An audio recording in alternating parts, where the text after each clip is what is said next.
O cristal do copo estilhaçou entre meus dedos quando Roberto ergueu sua taça, olhou nos olhos da minha filha e disse aquelas palavras que congelaram a sala. Brindemos a nova dona da casa.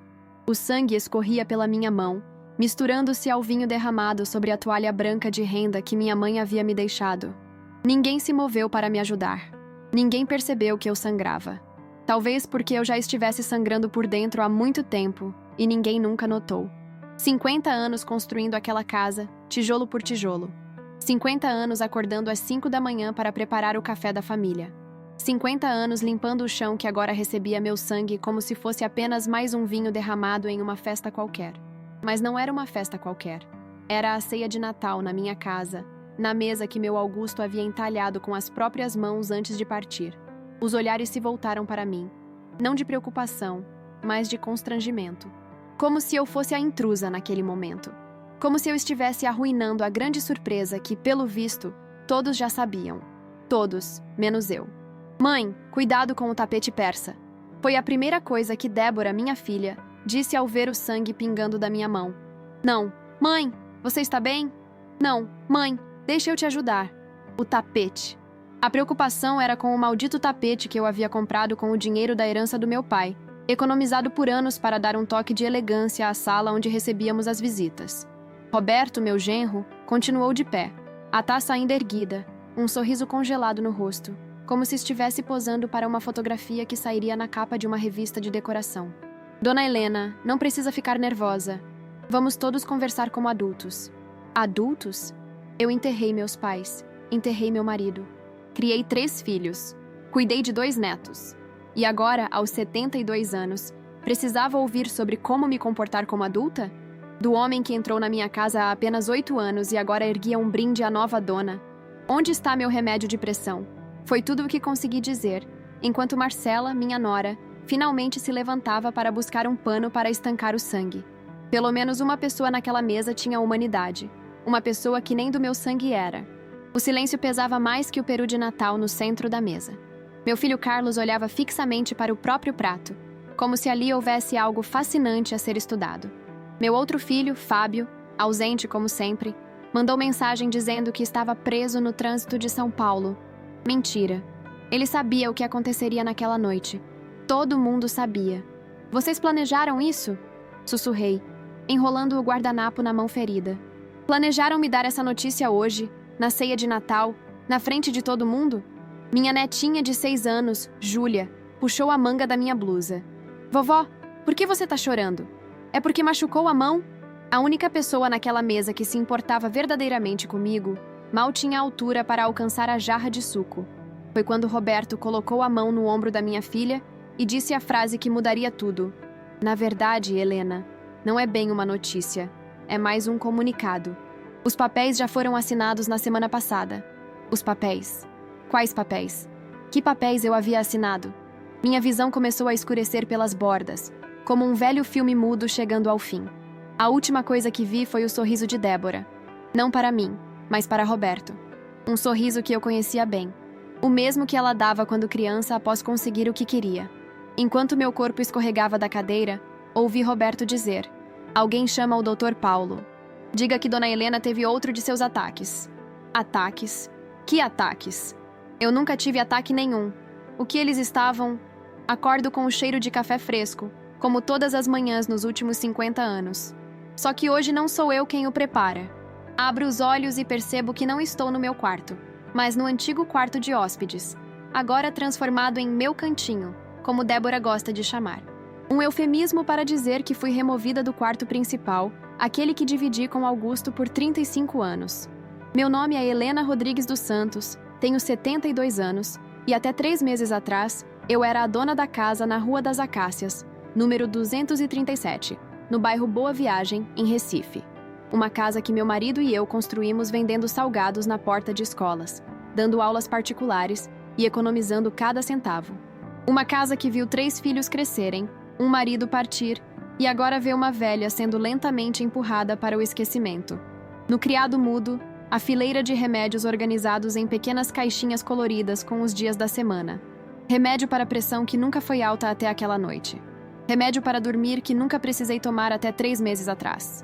Remédio para acalmar os nervos, que o Dr. Paulo receitou após o que todos insistem em chamar de meu colapso. Levanto-me devagar, as juntas doloridas pelo tempo e pelas mágoas acumuladas. Olho pela janela. O jardim que plantei com minhas próprias mãos agora tem um jardineiro contratado que arranca minhas hortênsias para colocar plantas mais modernas, como disse Débora.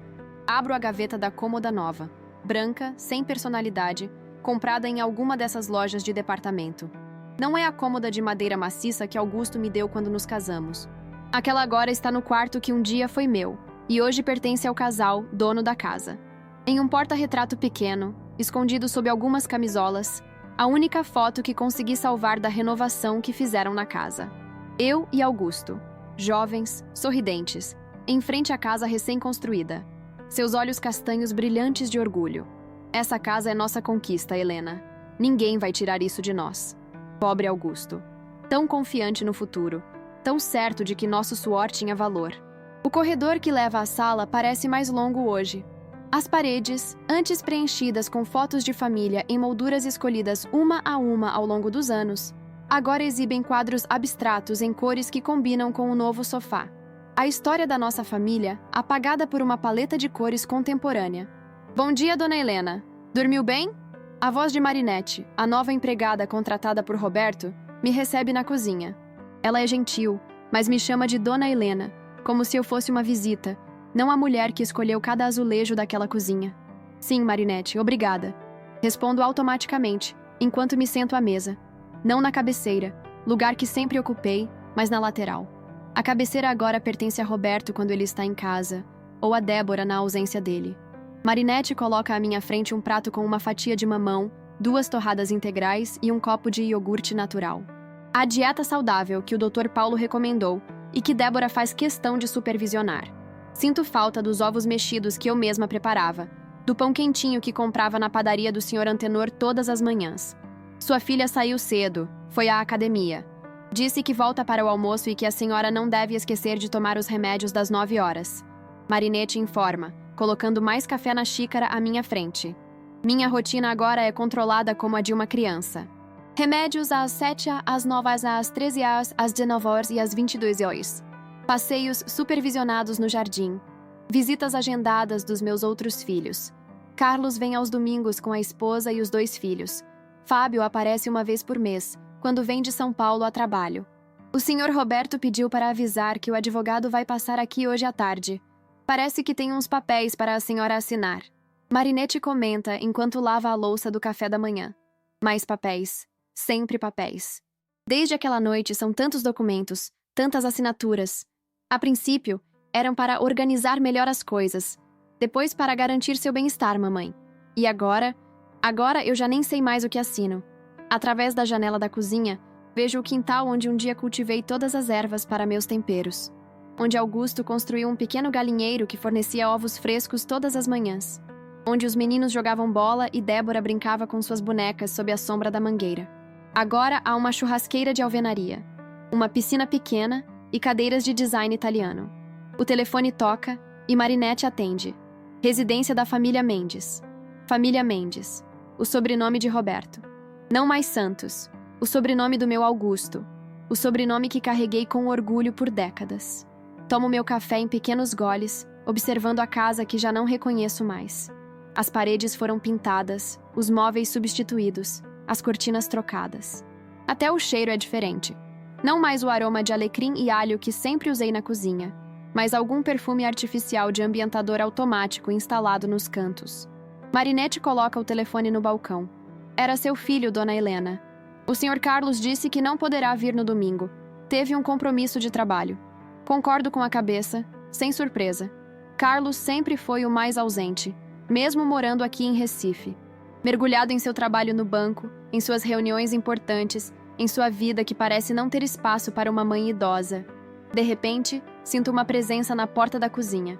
É Júlia, minha neta de 6 anos, ainda de pijama, o cabelo desgrenhado, abraçando o coelho de pelúcia surrado que eu lhe dei quando nasceu. Vovó, você vai me levar na escola hoje? Ela pergunta, esfregando os olhos.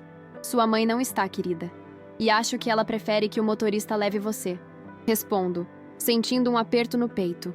Antes essa era a minha função. levar e buscar Júlia na escola, ouvir suas histórias no caminho, tomar sorvete às escondidas antes de voltar para casa. Mas eu quero que seja você, ela insiste, subindo no meu colo como fazia antes. Antes de tudo mudar. Antes da noite em que o copo quebrou em minha mão. Abraço minha neta, sentindo seu calorzinho contra meu corpo envelhecido. Pelo menos isso eles não conseguiram tirar de mim. Ainda. Porque tenho visto como Débora franze o senho quando Júlia se aproxima muito de mim. Como se eu pudesse contaminá-la com minha confusão mental, termo que ouvi Roberto usar ao telefone certa vez. Dona Helena, a senhora não deveria se esforçar tanto. Lembra o que o médico disse sobre não se cansar? Marinette intervém, gentil mas firme, estendendo as mãos para pegar Júlia do meu colo. E assim são meus dias agora.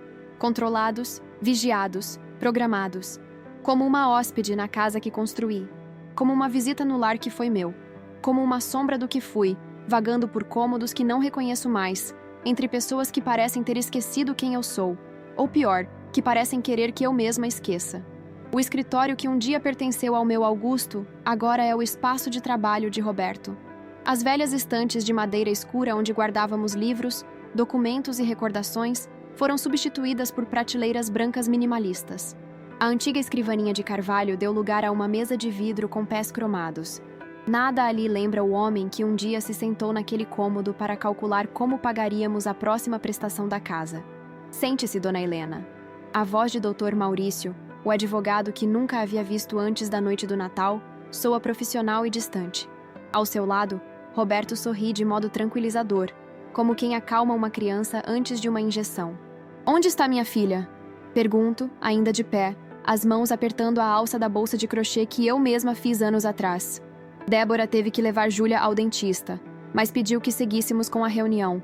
Ela confia plenamente em nossas decisões. Roberto responde, indicando novamente a cadeira à minha frente. Decisões. Nossas decisões. Como se eu ainda fizesse parte de alguma tomada de decisão naquela casa. Sento-me finalmente, sentindo o peso dos meus 72 anos nas costas doloridas. Na mesa de vidro, uma pilha de documentos aguarda, organizados em pastas coloridas com etiquetas digitadas, não mais escritas à mão como eu fazia com todos os documentos da família. Dona Helena, estamos aqui para finalizar a transferência dos últimos bens para o nome de sua filha e do Sr. Roberto, conforme o acordo que fizemos após seu incidente de saúde. Dr. Maurício fala pausadamente, como se eu tivesse dificuldade para entender palavras simples. Que incidente de saúde? Pergunto, a indignação crescendo dentro de mim. Vocês se referem à noite em que fui informada durante a ceia de Natal que minha casa já não me pertencia mais? Roberto troca um olhar rápido com o advogado antes de responder. Helena, já conversamos sobre isso. Você teve um colapso emocional. O Dr. Paulo diagnosticou o início de demência e recomendou que você não lidasse mais com o estresse de administrar a casa e os bens. Foi para seu próprio bem. Demência. A palavra que eles começaram a usar sempre que discordo, sempre que questiono, sempre que me recuso a aceitar o que estão fazendo. A palavra que se tornou minha prisão, minha mordaça, minha sentença. Quero falar com o Dr. Paulo. Digo, mantendo a voz firme. Ele virá na semana que vem para sua consulta mensal. Roberto responde. Sua paciência evidentemente se esgotando. Agora, precisamos resolver estas questões legais. Dr. Maurício pigarreia e empurra a primeira pasta em minha direção. Este documento transfere suas economias da poupança para uma conta conjunta em nome de Débora e Roberto, que administrarão o dinheiro para suas necessidades médicas e pessoais. Minhas economias. O dinheiro que juntei vendendo doces caseiros por 20 anos. O dinheiro que guardei para emergências, para talvez um dia conhecer o Nordeste que nunca visitei, para deixar algo para meus netos. E se eu não quiser assinar? Pergunto, olhando diretamente nos olhos de Roberto. Seu sorriso vacila por um segundo, mas logo volta, profissional como sempre. Helena, já discutimos isso com seus filhos. Carlos e Fábio concordaram que é o melhor para você. Não seria bom precisarmos entrar com um processo de interdição, seria? Isso só traria mais estresse e constrangimento para todos. Interdição. A ameaça velada que paira sobre mim desde aquela noite. A palavra que significa que eu perderia até mesmo o direito de dizer não. Meus filhos sabem disso? Eles realmente concordaram? Insisto pensando em como Carlos mal aparece, em como Fábio só liga quando precisa de dinheiro. Será que eles realmente sabem o que está acontecendo? Claro que sabem. Na verdade, Roberto alcança o celular e mostra uma mensagem de texto. Recebi isso de Fábio esta manhã, perguntando se você já havia assinado os papéis. Vê? Todo mundo está ciente e de acordo. Olho para a mensagem, curta e direta. E aí, a velha já assinou? Preciso daquela grana que você prometeu. A velha. Meu próprio filho se referindo a mim como a velha. O filho que amamentei, que ensinei a ler, que defendi quando todos diziam que era rebelde demais, problemático demais. Algo quebra dentro de mim. Não como o copo de cristal que estilhaçou em minha mão naquela noite, mas silenciosamente, como uma represa que se rompe sem fazer barulho, inundando tudo por dentro. Preciso de água, digo, tentando ganhar tempo, tentando respirar. Roberto chama Marinette, que logo traz um copo d'água. Enquanto bebo, noto como ela evita olhar diretamente para mim, como se soubesse que algo errado está acontecendo, mas não quisesse se envolver. Vamos continuar, dona Helena? Dr. Maurício pergunta, já abrindo a próxima pasta. Este documento é a transferência da propriedade do pequeno apartamento na praia que ainda está em seu nome. Como conversamos, será vendido para cobrir algumas dívidas e reformas necessárias aqui na casa principal. O apartamento na praia. O último refúgio que Augusto e eu compramos juntos, planejando nossa aposentadoria. O lugar onde guardei as cinzas dele, conforme seu pedido, para que pudesse sempre ouvir o mar, como ele dizia. Eles querem vender o lugar onde meu marido descansa. Que dívidas? Pergunto. A voz trêmula não de fraqueza, mas de uma raiva que começa a despertar. Esta casa estava quitada, não tínhamos dívidas. Roberto e o advogado trocam outro olhar, desta vez mais demorado. Helena, as contas médicas, os remédios, a adaptação da casa para alguém na sua condição. Tudo isso custa dinheiro. Roberto explica, como se falasse com uma criança. Além disso, a reforma da piscina e a nova cozinha planejada, que Débora tanto queria, vocês estão usando meu dinheiro para reformar a casa que me tomaram? As palavras saem antes que eu possa contê-las. Ninguém tomou nada de você. Roberto aumenta o tom de voz, perdendo a compostura pela primeira vez. Você está confusa, está misturando as coisas. É exatamente por isso que precisamos administrar seus bens. Você não tem mais condições de entender o que está acontecendo. Senhor Roberto, por favor. Dr. Maurício intervém, profissional como sempre. Dona Helena, entendemos que mudanças são difíceis na sua idade, mas sua filha e seu genro só querem o melhor para a senhora. Eles poderiam simplesmente tê-la colocado em um asilo, mas escolheram mantê-la em casa, cuidar de você, garantir seu conforto. Um asilo. Então essa é a próxima ameaça. Assine. Ou vamos mandá-la para um asilo. Entregue tudo, ou será abandonada entre estranhos. Sinto a sala girar ao meu redor. As vozes de Roberto e do advogado parecem vir de muito longe. Vejo o retrato de Augusto que antes ficava naquela parede, mas que foi substituído por uma pintura abstrata em tons de azul e cinza. Quase posso ouvir sua voz. Seja forte, minha Helena. Você sempre foi mais forte do que pensa. Preciso ir ao banheiro, digo, levantando-me abruptamente. Marinette! Roberto chama e a empregada logo aparece à porta.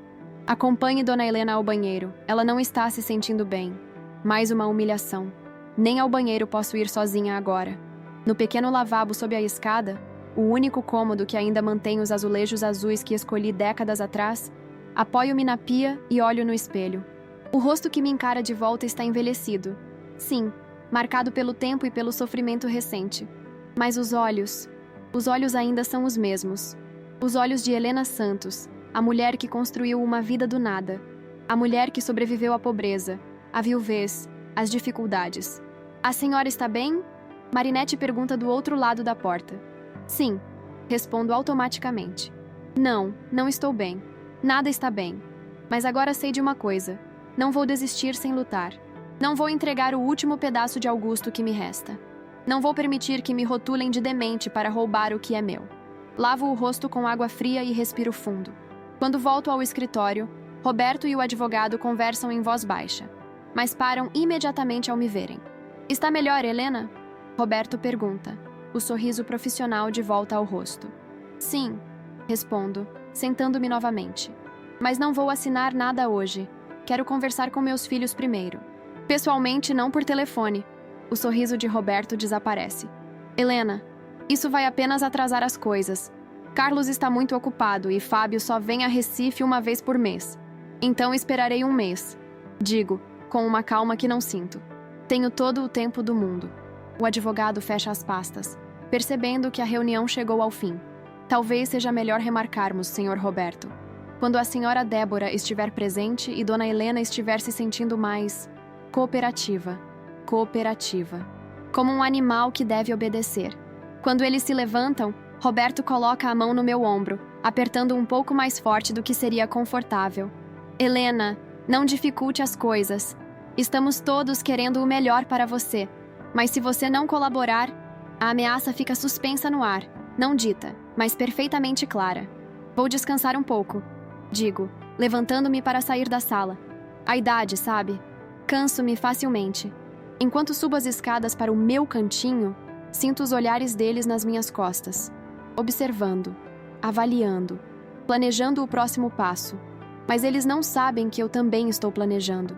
Eles não sabem que dentro desta velha que julgam fraca e confusa, ainda vive a Helena que enfrentou a vida inteira de cabeça erguida. E ela acabou de acordar. Sentada na pequena poltrona junto à janela do meu cantinho, abro a caixa de madeira que consegui salvar da limpeza que fizeram nas minhas coisas. Dentro dela, guardei os poucos tesouros que me permitiram manter. Algumas fotos, cartas amareladas pelo tempo, pequenos objetos sem valor para qualquer um, exceto para mim. A primeira foto que toco me transporta instantaneamente para 1972. Eu com apenas 19 anos e Augusto, 22, diante do terreno vazio onde um dia construiríamos nossa casa. Estávamos tão jovens, tão cheios de sonhos. Eu usava um vestido simples costurado por minha mãe e Augusto, sempre orgulhoso, exibia a escritura do terreno como se fosse um troféu. Naquela época, morávamos num pequeno quarto alugado nos fundos de uma casa no centro de Recife. Dividíamos um banheiro com outras 3 famílias e cozinhávamos num fogareiro improvisado. Eu dava aulas particulares para crianças do bairro, enquanto Augusto trabalhava como assistente de pedreiro durante o dia e estudava engenharia à noite, com uma bolsa parcial que mal cobria os livros. Lembro-me de como economizávamos cada centavo. Augusto deixava de almoçar para guardar dinheiro. Eu caminhava quilômetros para economizar a passagem de ônibus. Nos fins de semana, vendíamos salgados que eu preparava durante a madrugada, enquanto Augusto estudava sob a luz fraca de uma lâmpada que pendia do teto.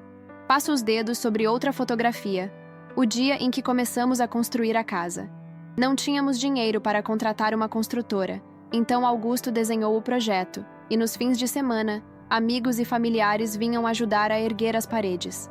Eu, mesmo grávida de Carlos, carregava baldes de água e servia café para os homens que trabalhavam.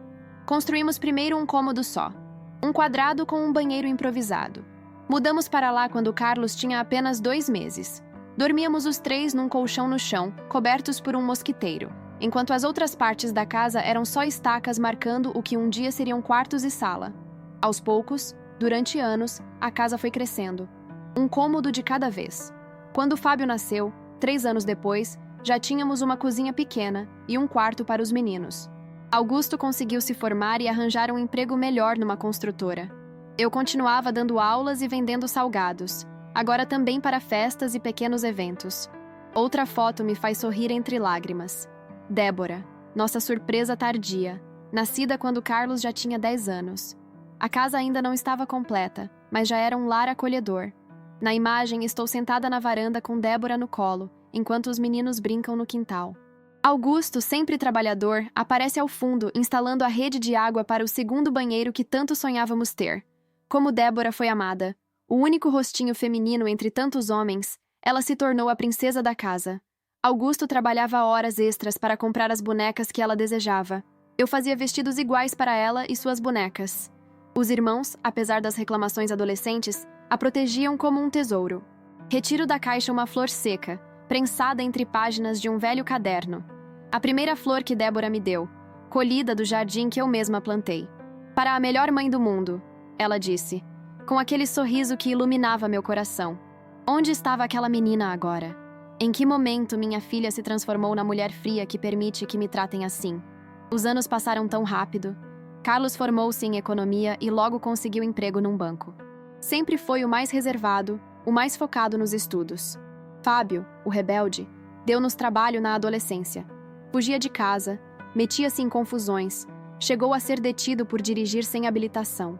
Quantas noites passei em claro esperando que voltasse? Quantas vezes defendi-o das críticas de vizinhos e familiares? Ele só está confuso, vai encontrar seu caminho, eu dizia a todos. E estava certa. Após muitas tentativas frustradas em diferentes cursos universitários, Fábio descobriu seu talento para vendas e hoje é gerente regional de uma empresa farmacêutica em São Paulo. Mas a que preço? Parece ter esquecido da mãe que o defendia quando todos duvidavam dele. E Débora? Ah, minha Débora. A mais estudada de todos. Faculdade de Administração. Mestrado no exterior com o dinheiro que Augusto e eu juntamos vendendo um pequeno sítio que herdei da minha mãe. É o futuro dela, Helena, Augusto dizia. Precisamos investir. Toco uma foto de Augusto já mais velho, de cabelos grisalhos, sentado na varanda que ele mesmo construiu. A casa, finalmente completa, era seu orgulho. Esta casa é nossa aposentadoria, Helena. Quando não pudermos mais trabalhar, ao menos teremos um teto seguro. Quando o câncer levou Augusto, há 8 anos, a casa estava totalmente paga, reformada, ampliada. Um sobrado confortável em um bairro que se valorizou imensamente com o tempo. O que antes era periferia, tornou-se área nobre. O que antes era um terreno barato, transformou-se em um imóvel valioso. Débora voltou do exterior para o funeral do pai. Estava acompanhada de Roberto, um homem elegante, articulado, que conhecera durante o mestrado. Poucos meses depois, anunciaram o noivado. 1 ano após a morte de Augusto, casaram-se em uma cerimônia luxuosa que custou grande parte das economias que meu marido deixou. Papai iria querer que meu casamento fosse perfeito, Débora argumentou quando questionei os gastos excessivos. Como negar algo à filha que acabara de perder o pai? Como não realizar o sonho da nossa princesa? Depois do casamento, o plano era que comprassem sua própria casa. Roberto tinha um bom emprego em uma multinacional. Débora iniciava carreira promissora em uma empresa de consultoria. Mas os meses passaram, e o casal continuava ocupando o quarto de Débora na nossa casa. Estamos economizando para comprar algo realmente bom, mãe, explicava minha filha. 1 mês se tornou 1 ano. 1 ano se tornou 2. Quando Júlia nasceu, adaptamos o antigo escritório de Augusto para ser o quarto da bebê. É temporário, mãe, Débora garantiu. E eu, feliz com a presença da minha primeira neta, não me importei. Gostava de acordar com o choro dela, de preparar as mamadeiras durante a madrugada, de niná-la enquanto Débora e Roberto descansavam. Você já criou seus filhos, agora precisa descansar, diziam eles, mas eu me sentia útil, necessária, viva. Aos poucos, no entanto, as mudanças começaram. Primeiro foram pequenas sugestões. Mãe, este sofá está tão antigo, vamos comprar um novo? Estas cortinas são muito escuras, precisamos de mais luz. Depois, decisões mais significativas. A cozinha foi totalmente reformada, sem que eu fosse consultada sobre as cores ou a disposição dos armários. O jardim, meu refúgio, foi redesenhado por um paisagista contratado por Roberto. Estamos modernizando a casa, mãe, valorizando o imóvel, explicava Débora sempre que eu questionava. Valorizando o imóvel. Como se a casa fosse apenas uma propriedade, um investimento. Não o lar construído com tanto sacrifício. Não o refúgio cheio de memórias que Augusto e eu criamos. A última foto que seguro mostra Augusto e eu, já idosos, sentados na mesa da cozinha. Era nosso aniversário de bodas de ouro, 5 meses antes dele adoecer. Nossos filhos organizaram um almoço simples, só a família. Na imagem, Augusto segura minha mão sobre a mesa, seus dedos entrelaçados aos meus. Os mesmos dedos que levantaram as paredes daquela casa, que plantaram as árvores no quintal, que acariciaram meu rosto por 50 anos. Construímos uma vida boa, não foi, Helena? Ele me disse naquele dia. Não ficamos ricos, mas deixamos um legado para nossos filhos. Um teto seguro, uma educação, valores. Isso ninguém pode tirar deles. Ou deles de nós, eu penso amargamente agora. Guardo as fotos de volta na caixa, exceto a última, que escondo sob o travesseiro. Preciso de Augusto perto de mim esta noite. Preciso lembrar da força que tínhamos juntos, da vida que construímos do nada. Uma batida suave na porta me desperta das memórias. Vovó, posso entrar? A vozinha de Júlia pergunta do outro lado. Claro, meu amor. Respondo rapidamente secando as lágrimas. Júlia entra, ainda com o uniforme da escola, e corre para meu colo. Seus bracinhos envolvem meu pescoço com força, seu cheiro de criança e inocência, preenchendo o quarto. Mamãe disse que você está doente da cabeça e que por isso não pode mais cuidar da casa. Ela diz, com a brutal honestidade que só as crianças possuem. Mas eu não acho que você está doente. Você sempre lembra das minhas histórias e sabe fazer aquele bolo de chocolate melhor que todo mundo. Abraço minha neta com força, sentindo seu coraçãozinho bater contra o meu. Ela é a única naquela casa que ainda me vê como eu realmente sou. A única que não foi convencida da mentira que estão construindo sobre mim. Eu trouxe um presente para você, Julia diz, afastando-se um pouco para retirar algo da mochila. Fiz na aula de artes hoje. É um desenho simples, feito com canetinhas coloridas. Uma casa grande, uma mulher de cabelos brancos sorrindo, uma menina de mãos dadas com ela. Abaixo, em letras irregulares, para minha vovó Helena, a verdadeira dona da nossa casa. As lágrimas voltam aos meus olhos, impossíveis de conter. Mamãe não pode ver, Julia sussurra, como se compartilhasse um segredo de estado. Ela disse que eu não devo falar sobre a casa ser sua, mas eu lembro quando papai me contou que você e vovô construíram tudo isso. Lembro das histórias que você me contava antes de dormir. Abraço Julia novamente, incapaz de falar. Esta criança, este pequeno ser de 6 anos, entende o que está acontecendo melhor que muitos adultos. Entende o que significa justiça, o que significa respeito. Eu te amo, vovó. Ela diz simplesmente, antes de saltar do meu colo. Tenho que ir. Mamãe vai me levar para comprar um vestido novo. Quando ela sai, fico olhando o desenho em minhas mãos. A verdadeira dona da nossa casa. De todas as escrituras, documentos e papéis que assinei ao longo da vida, nenhum possui o valor deste pedaço de papel com traços infantis.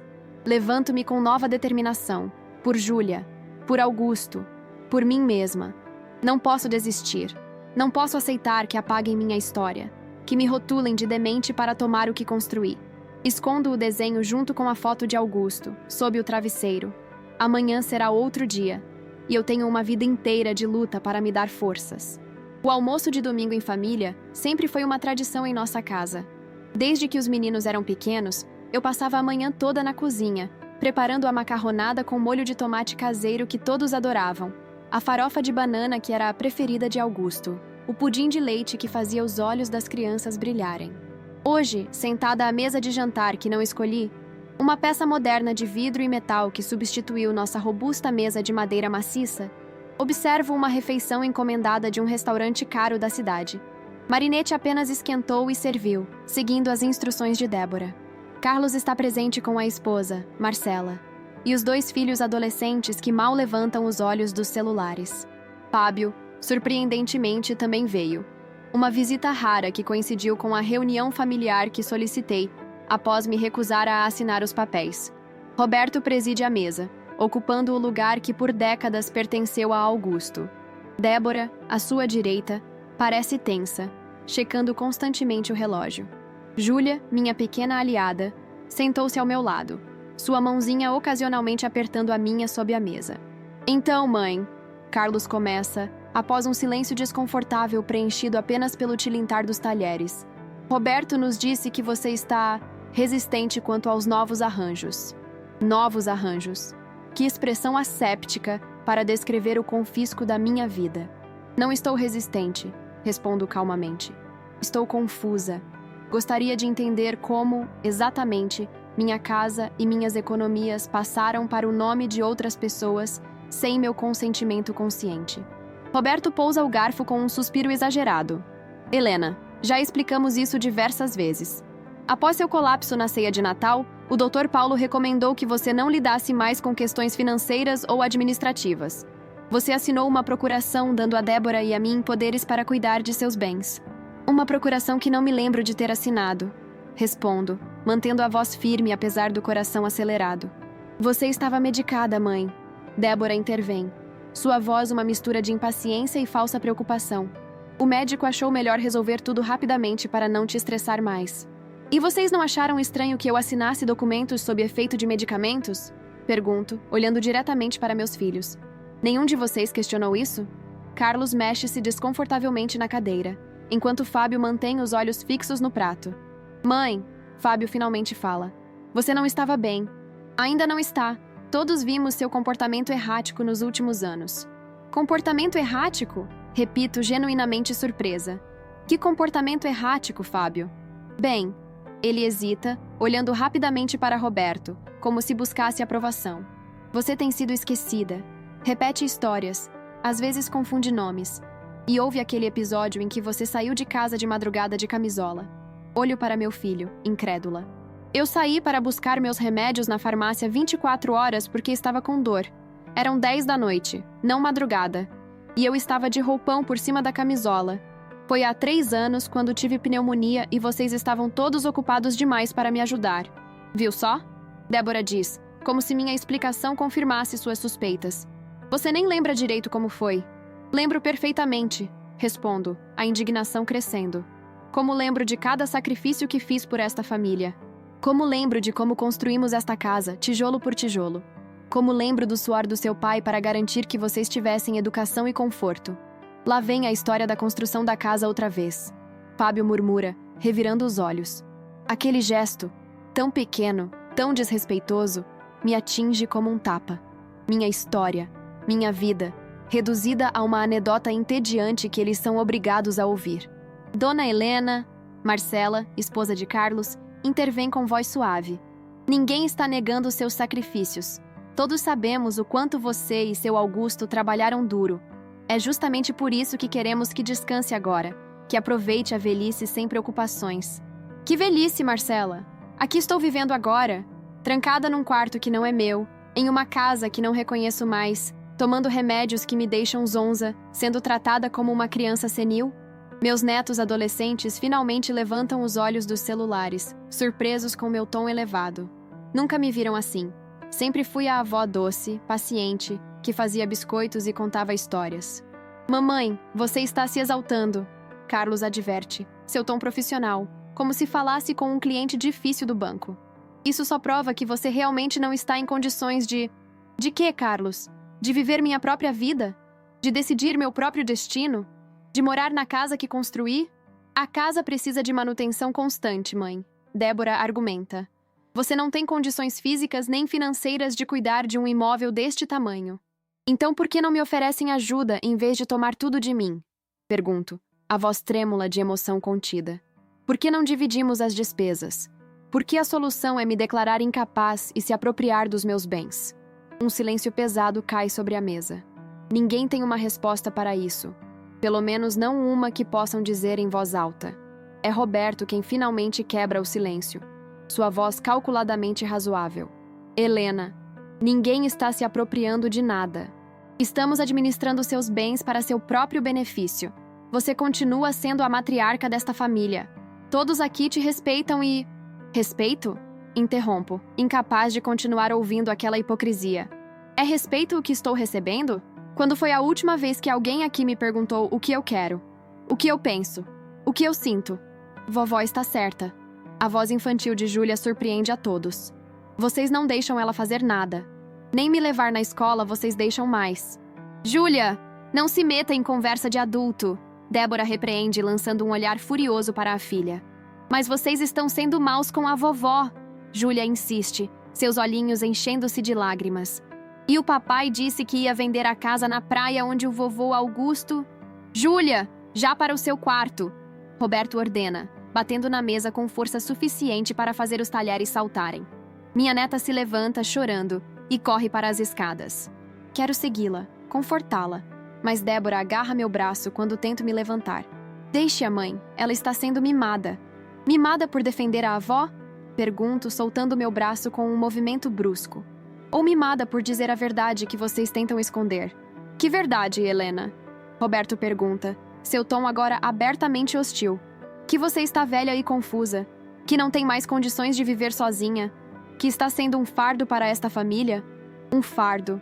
A palavra me atinge como um soco no estômago. É isso que me tornei para eles? Um fardo a ser administrado, minimizado, eventualmente eliminado? Roberto! Marcela exclama chocada. Não fale assim com a dona Helena. Por que não? Já estou cansado desse teatro. Ele responde, jogando o guardanapo sobre a mesa. Helena sabe muito bem o que está acontecendo. Ela só está fingindo confusão para nos manipular, para fazer todos se sentirem culpados. Fingindo. Repito, a voz quase um sussurro. Você acha que estou fingindo? Acho que está sendo dramática e ingrata. Roberto responde, encarando-me diretamente. Oferecemos um lar para você, cuidados médicos, companhia. Podíamos ter vendido esta casa, dividido o dinheiro entre seus filhos e colocado você num asilo. Seria mais simples e mais barato. Roberto, chega. Carlos intervém, finalmente parecendo desconfortável com o rumo da conversa. Não, Carlos, deixe-o falar. Digo, sentindo uma calma estranha me envolver. Quero ouvir a verdade. Pelo menos uma vez quero ouvir a verdade.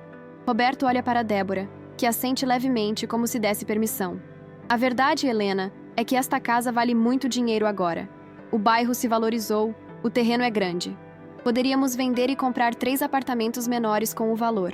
Um para nós, um para Carlos, um para Fábio. Ou poderíamos derrubar e construir um prédio de apartamentos.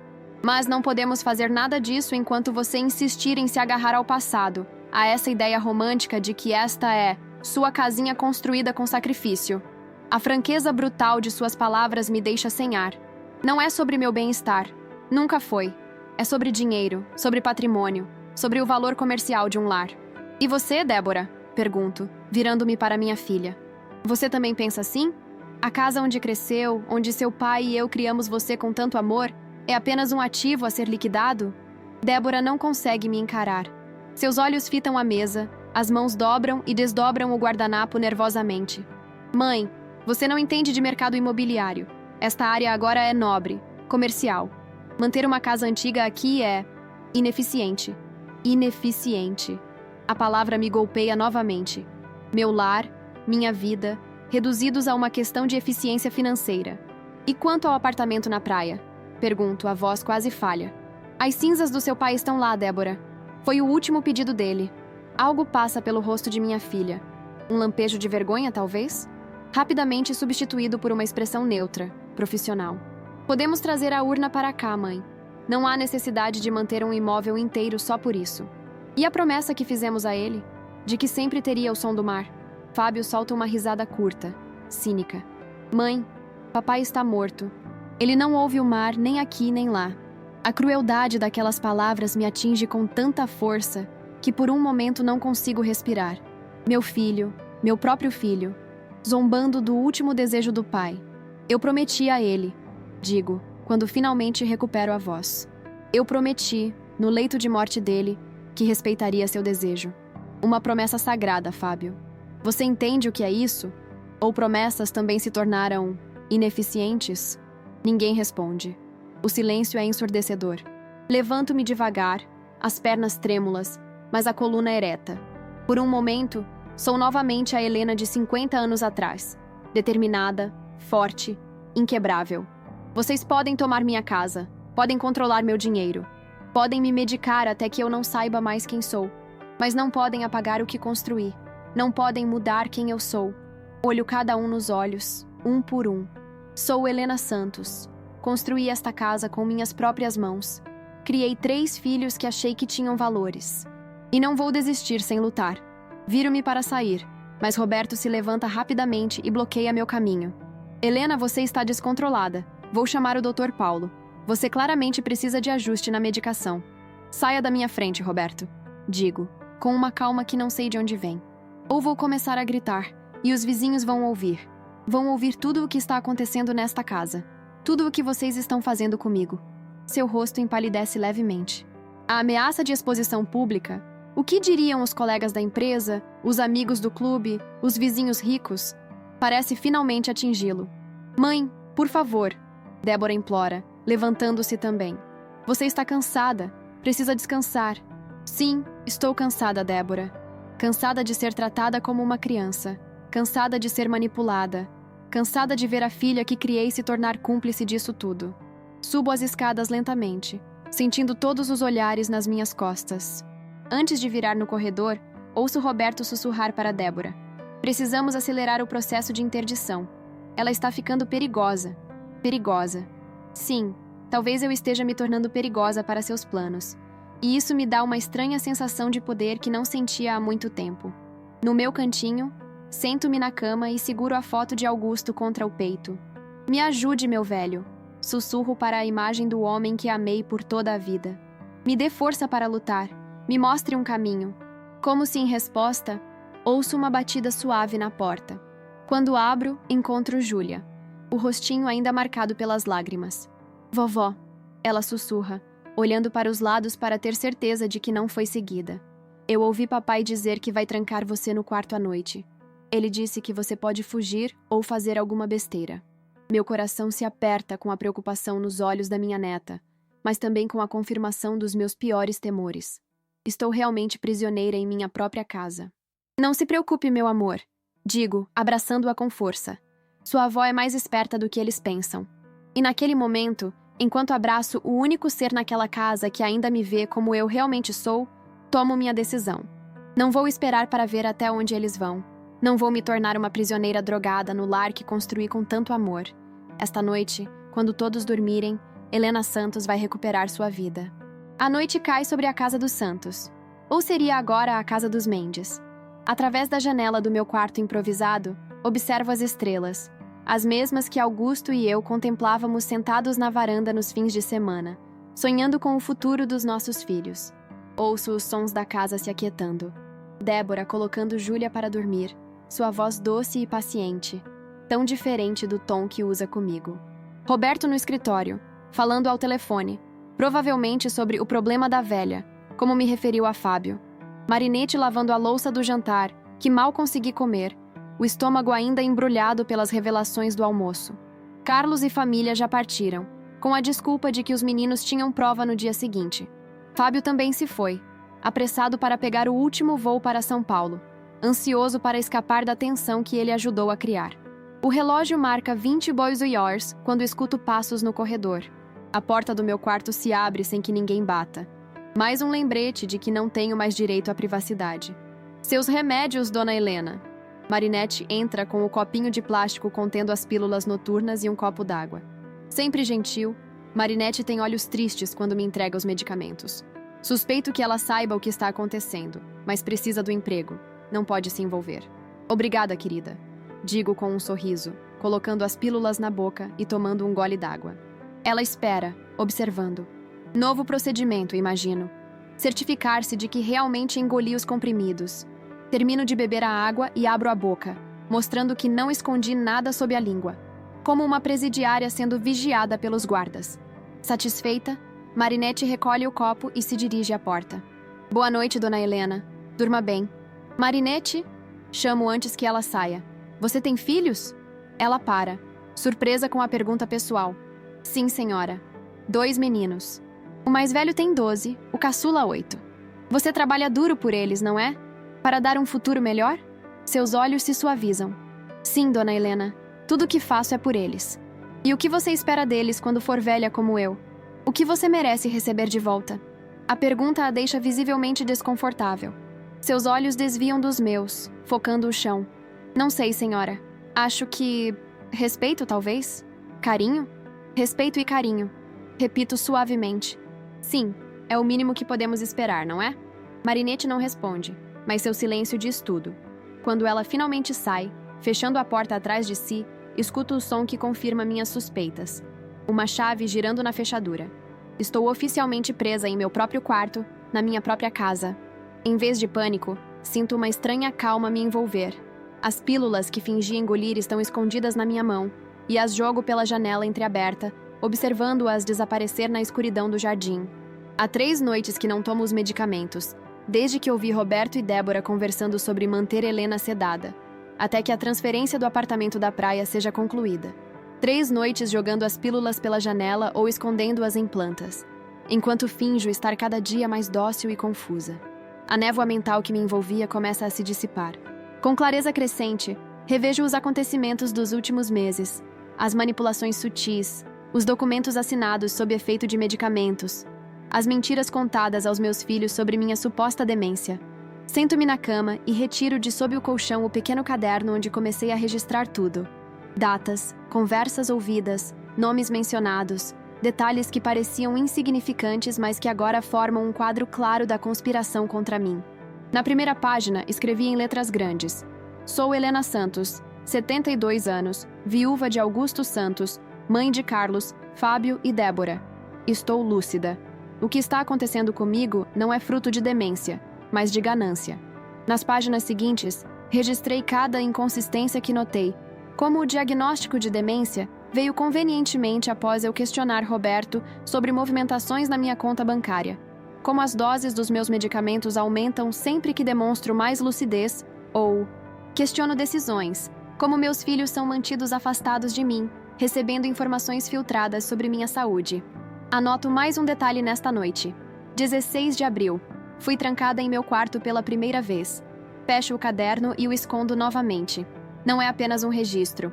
É minha âncora na realidade. Minha prova de que não estou louca. De que não estou imaginando coisas. Deito-me e apago a luz. Mas não para dormir. Espero. Horas se passam. Escuto os últimos ruídos da casa. Roberto e Débora se recolhendo. Um último cheque no quarto de Júlia. Passos se afastando no corredor. À meia-noite, quando tenho certeza de que todos dormem, levanto-me silenciosamente. Dos sapatos velhos que Débora não jogou fora porque uso para ficar no jardim, retiro a pequena chave que escondi. Uma cópia da chave do meu quarto que subtilmente peguei da gaveta da cozinha quando Marinette estava distraída dias atrás. Com cuidado para não fazer barulho, destranco a porta e saio para o corredor escuro. A casa que conheço como a palma da minha mão agora parece estranha com a nova decoração, mas as paredes, a estrutura, isso Augusto e eu construímos, e ninguém pode mudar. Movo-me como um fantasma pelo corredor, descendo as escadas pulando o terceiro degrau que sempre rangeu, atravessando a sala irreconhecível com seus móveis modernos, até chegar ao escritório que um dia pertenceu ao meu marido. A porta está trancada, claro, mas sei onde Roberto guarda a chave. No mesmo lugar onde Augusto sempre deixou a sua, no pequeno vaso decorativo sobre a mesinha do corredor. Alguns hábitos são adotados sem que se perceba. Dentro do escritório, ligo apenas a pequena luminária de mesa. O computador de Roberto está ali, moderno e intimidador, mas não é isso que procuro. Vou direto à estante onde Augusto guardava documentos importantes, que Roberto manteve, provavelmente achando chique ter uma estante vintage em seu escritório moderninho. No fundo da terceira gaveta, sob uma pilha de papéis sem importância, encontro o que procurava. Uma pasta marrom, desgastada pelo tempo, com a etiqueta Documentos Originais, Propriedades, na caligrafia inconfundível do meu marido. Dentro estão as escrituras originais da casa e do apartamento na praia. Nossos testamentos, apólices de seguro, tudo cuidadosamente organizado por Augusto, que sempre foi meticuloso com documentos. Roberto provavelmente nem sabe que estes papéis existem, acostumado que está com arquivos digitais. Folheio rapidamente, confirmando que tudo está ali, quando um envelope lacrado chama minha atenção. Tem meu nome escrito à mão, na letra de Augusto, com a observação: para ser aberto somente se necessário. Com mãos trêmulas, quebro o lacre. Dentro, uma carta de 2 páginas e outro envelope menor. Minha amada Helena. Começa a carta. E só estas 3 palavras já fazem meus olhos se encherem de lágrimas. Se você está lendo esta carta, é porque se viu em uma situação difícil após minha partida. Sempre fui um homem precavido, você sabe. E infelizmente aprendi ao longo da vida que às vezes não podemos confiar nem naqueles que mais amamos. A carta continua, a voz de Augusto quase audível em cada palavra, me contando que ele abriu uma conta bancária secreta em meu nome, depositando ali pequenas quantias ao longo dos anos. Não é uma fortuna, meu amor, mas o suficiente para que você nunca fique completamente desamparada. O suficiente para recomeçar, se for preciso. No envelope menor, encontro a caderneta da conta e instruções para acessá-la, além de uma procuração passada para Neuza, a irmã mais nova de Augusto, que mora em Natal e com quem mantém o contato esporádico. Neuza sabe de tudo e prometeu te ajudar se for preciso. Ela tem cópias de todos os nossos documentos importantes. Espero que você nunca precise usar isto, conclui a carta. Espero que nossos filhos sejam o orgulho e o apoio que sempre sonhamos. Mas se não forem, lembre-se, você é Helena Santos, a mulher mais forte que já conheci. A mulher que construiu uma vida do nada. A mulher que nunca se dobrou às dificuldades. Você sobreviverá, meu amor. Você sempre sobrevive. Seguro a carta contra o peito, permitindo-me alguns momentos de emoção pura.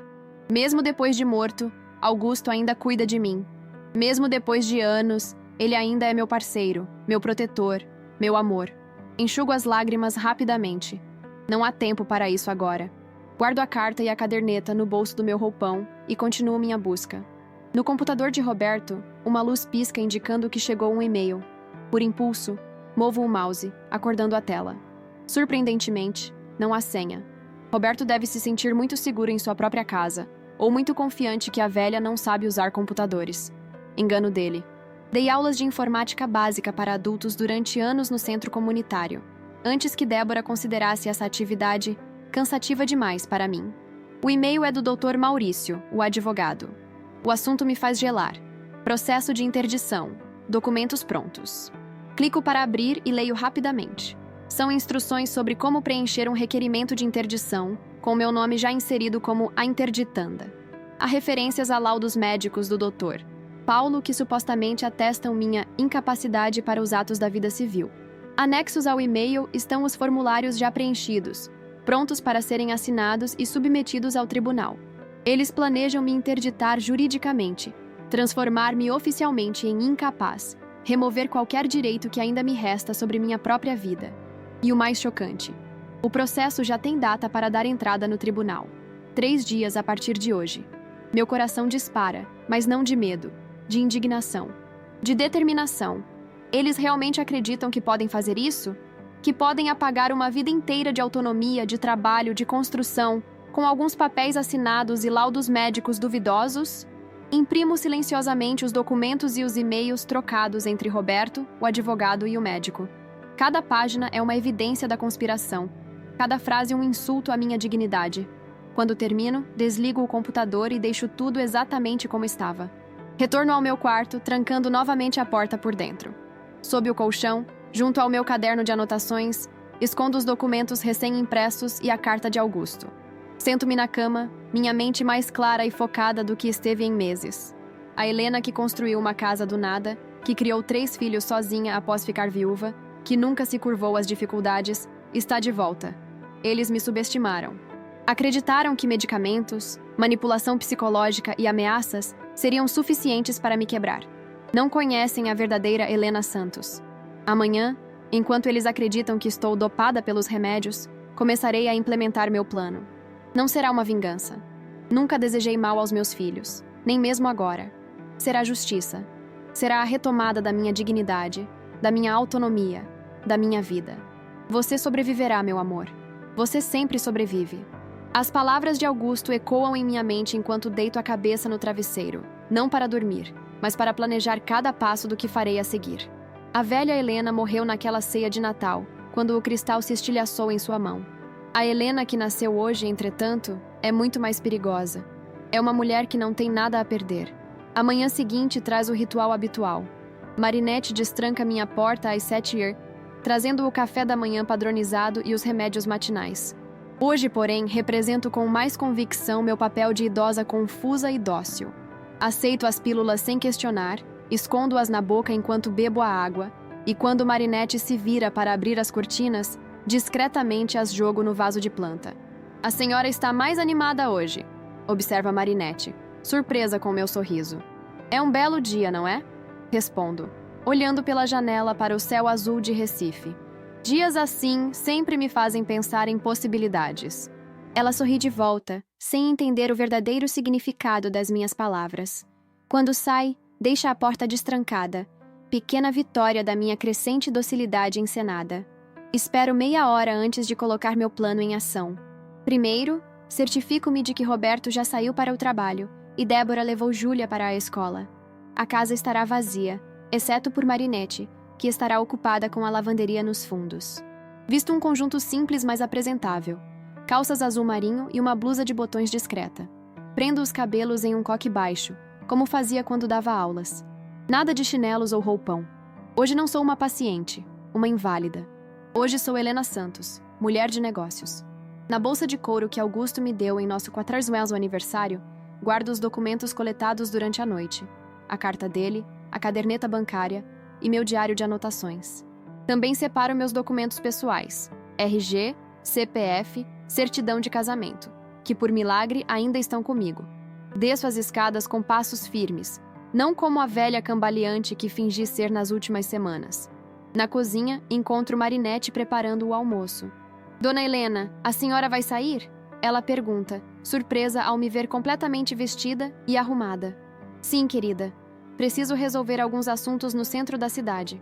Mantenho minha voz casual, como se fosse algo perfeitamente normal.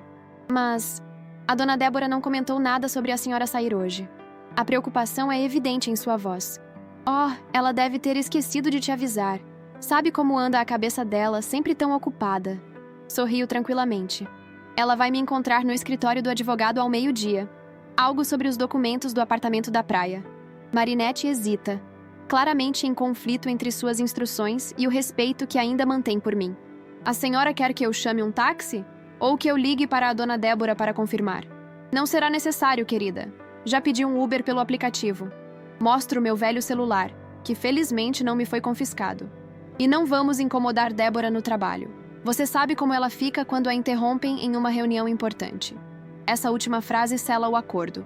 Todos na casa conhecem o temperamento de Débora quando é incomodada profissionalmente. Marinette assente, ainda incerta, mas sem coragem de me contradizer diretamente. A senhora volta para o almoço? Estou fazendo aquela galinha com quiabo que a senhora gosta. Talvez não, Marinette. Essas questões legais às vezes demoram mais do que esperamos. Não me espere para o almoço. Saio pela porta da frente antes que ela possa fazer mais perguntas. Não pedi Uber algum. Isso seria facilmente rastreável. Em vez disso, caminho 2 quadras até a avenida principal e pego um táxi comum. Para o Banco Nacional, na Avenida Dantas Barreto, por favor, instruo o motorista. Durante o trajeto, observo a cidade que tanto amo e que tão pouco vi nos últimos meses. Recife mudou, cresceu, mas ainda reconheço suas entranhas, seus atalhos, seu coração. Esta é minha cidade tanto quanto aquela casa é minha. Ninguém pode me tirar o direito de pertencer. No banco, sou atendida por um jovem gerente que parece surpreso ao ver uma senhora de idade pedindo para acessar uma conta que esteve inativa por anos. Apresento a caderneta, meus documentos e explico que sou a titular. Esta conta foi aberta pelo meu falecido marido, Augusto Santos. Explico calmamente. Gostaria de verificar o saldo e fazer um saque. Após os procedimentos de segurança e verificação, o gerente me informa o valor. Pouco mais de R$87 mil. Não é uma fortuna, como Augusto disse na carta. Mas para mim, neste momento, vale mais que qualquer tesouro. É a liberdade. É a possibilidade. É a prova concreta do amor e da previdência do meu marido. Gostaria de sacar R$15 mil, por favor. Solicito. E transferir o restante para esta conta. Apresento os dados de uma nova conta que abrirei a seguir, em outro banco, apenas em meu nome. O gerente processa a operação com eficiência, e logo estou de posse do dinheiro e dos comprovantes. Agradeço e saio, sentindo-me fortalecida a cada passo. Minha próxima parada é em outro banco, onde abro uma nova conta corrente. Escolho uma instituição diferente da que Roberto e Débora utilizam, para minimizar chances de descoberta. Quando a transferência da conta antiga for concluída, terei acesso a fundos suficientes para os próximos passos do meu plano.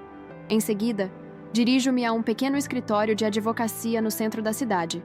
Não é um escritório elegante como o do Dr. Maurício, com vista para o mar e secretárias de ternos impecáveis.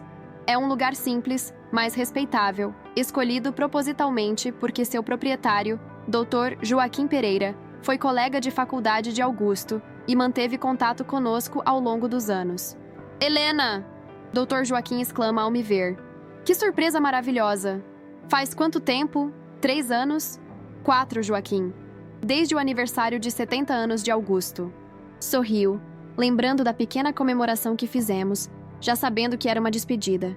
Sente-se, por favor. Aceita um café? Ou prefere água? Água, obrigada. E alguns minutos do seu tempo, se possível. Preciso de ajuda jurídica urgente. Seu semblante muda, tornando-se profissional. Claro, Helena, estou à disposição. Durante a hora seguinte, exponho toda a situação. Mostro os documentos que coletei, a carta de Augusto, meu diário de anotações, os e-mails impressos sobre o processo de interdição. Dr. Joaquim escuta atentamente, ocasionalmente fazendo anotações, seu rosto revelando indignação crescente. Isso é gravíssimo, Helena, ele diz finalmente. Estamos falando de possível falsificação de documentos, coerção, manipulação de diagnóstico médico, apropriação indébita. Se tudo o que você está me contando for comprovado, seu genro e possivelmente sua filha podem enfrentar sérias consequências legais. Não quero destruí-los, Joaquim. Explico. Débora ainda é minha filha, e Júlia, minha neta, não merece ver os pais na cadeia. Quero apenas recuperar o que é meu. Quero minha autonomia de volta. Quero justiça, não vingança. Ele assente, compreensivo. Entendo. E podemos trabalhar nessa direção. Primeiro, precisamos impedir o processo de interdição. Depois, recuperar seus bens e anular qualquer documento que você tenha assinado sob coerção ou efeito de medicamentos. E como fazemos isso? Precisaremos de uma avaliação médica independente para começar. Tenho um amigo neurologista que pode te examinar ainda hoje. Se ele atestar sua plena capacidade mental, teremos munição para contestar os laudos do Dr. Paulo. E quanto à minha segurança? Quando descobrirem que estou agindo, podem aumentar as doses dos remédios, me internar à força. Ou pior, Dr. Joaquim pondera por um momento. Você tem algum lugar seguro para ficar? Alguém de confiança que possa te acolher por alguns dias, até conseguirmos as medidas judiciais necessárias? A irmã de Augusto, Neuza. Ela mora em Natal, e pela carta, já está ciente de que posso precisar de ajuda. Perfeito. Vamos contatá-la imediatamente. Enquanto isso, vou preparar uma medida cautelar para impedir qualquer transferência adicional de seus bens.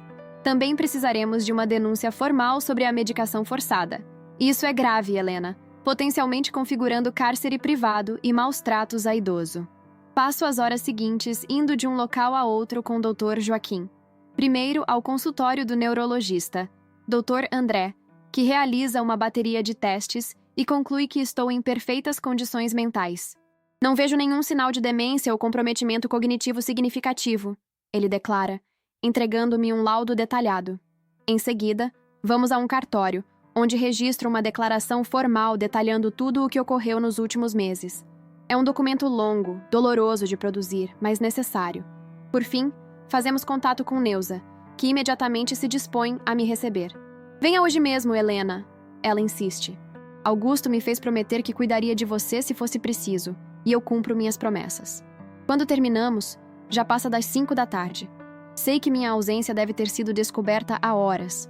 Provavelmente Débora ligou para Marinette após o almoço, e o pânico se instalou. Talvez já estejam me procurando. Talvez já tenham acionado a polícia alegando que uma idosa confusa fugiu de casa. Não posso voltar para casa hoje, digo a Dr. Joaquim. É muito arriscado. Concordo. Vou comprar uma passagem aérea para você ir a Natal ainda esta noite. Enquanto isso, pode esperar em meu apartamento. Fica a 2 quadras daqui, e minha esposa estará lá para recebê-la. E quanto aos próximos passos legais? Amanhã cedo entraremos com as medidas cautelares. Também farei uma denúncia formal ao Ministério Público sobre a tentativa de interdição fraudulenta e os maus tratos. Helena, ele segura minhas mãos com gentileza. Você está fazendo a coisa certa. Augusto ficaria orgulhoso. Ao mencionar meu marido, sinto os olhos umedecerem. Ele sempre soube que este dia poderia chegar, não é? Por isso deixou aquela carta, aquela conta secreta. Dr. Joaquim sorri tristemente. Augusto era um homem previdente e conhecia bem as pessoas. Talvez tenha visto sinais que você, com seu coração de mãe, não quis enxergar. Naquela noite, enquanto espero no aeroporto pelo voo para Natal, recebo uma ligação no meu celular. É Débora. Hesito, mas atendo. Mãe, onde você está? Estamos loucos de preocupação. A polícia está te procurando, os hospitais... Sua voz soa genuinamente angustiada. Estou segura, Débora. E estou bem. O que você está fazendo? Por que fugiu? Você precisa voltar para casa agora. Não estou fugindo, filha. Estou me protegendo. Sei sobre o processo de interdição. Sei sobre os remédios. Sei tudo. Um silêncio do outro lado da linha. Quando ela volta a falar, sua voz mudou. Não mais preocupada, mas fria, calculista. Você está confusa, mãe. Não sabe o que está dizendo. Diga-me onde está e mandarei Roberto buscá-la. Já contratei um advogado, Débora. Um juiz já foi notificado sobre a tentativa de interdição fraudulenta. Um neurologista independente atestou minha plena capacidade mental. Acabou o jogo, filha. Outro silêncio, mais longo. Posso quase ouvir as engrenagens girando na mente de minha filha, calculando riscos, avaliando opções. O que você quer? Ela pergunta finalmente, a voz despida de qualquer emoção. Quero justiça.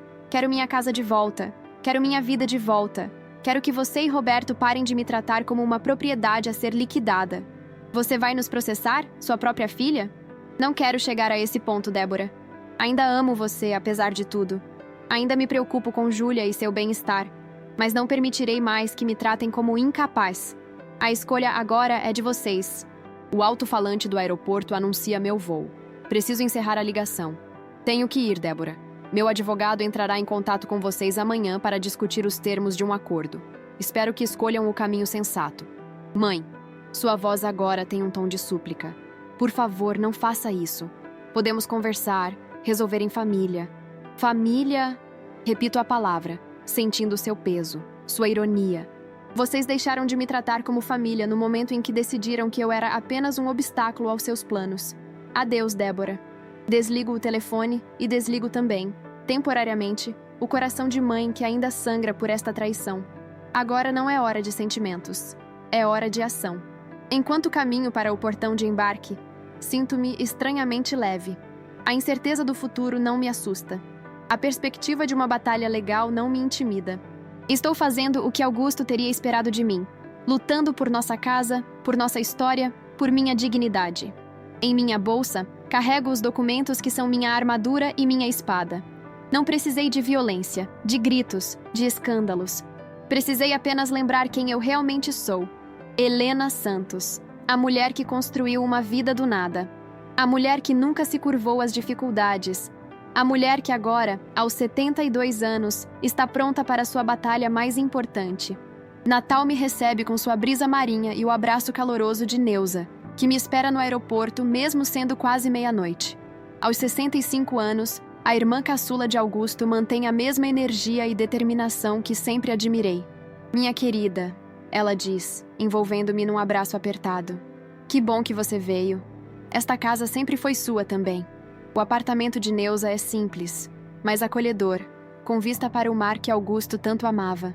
No quarto de hóspedes cuidadosamente preparado para mim, finalmente permito que as lágrimas venham, não de tristeza ou derrota, mas de alívio por estar em um lugar seguro, com alguém que realmente se importa comigo.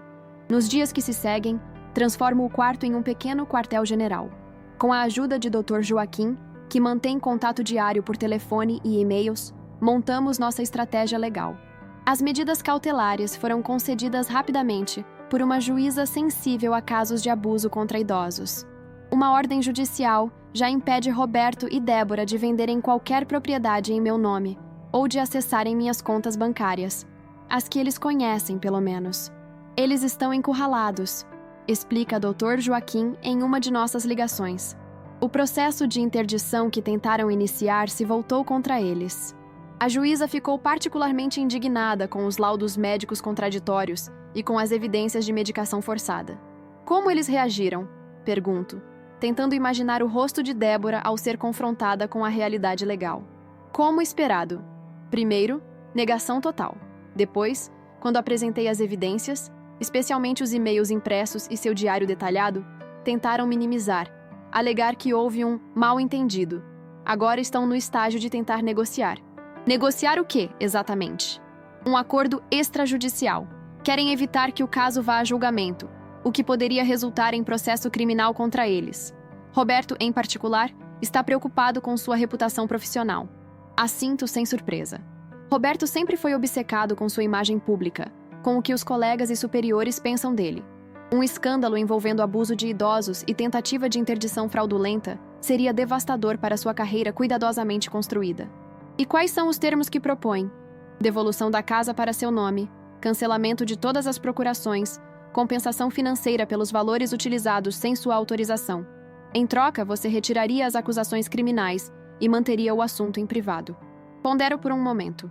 A vingança nunca foi meu objetivo, apenas justiça. E penso em Júlia. Minha neta não merece crescer com o estigma de ter pais condenados por abuso de idosos. E quanto ao apartamento da praia? As cinzas de Augusto estão lá. Isso não é negociável, já deixei claro. O apartamento retorna integralmente para seu nome, e qualquer documento de venda já assinado será anulado. Aceito os termos. Decido finalmente. Mas com uma condição adicional.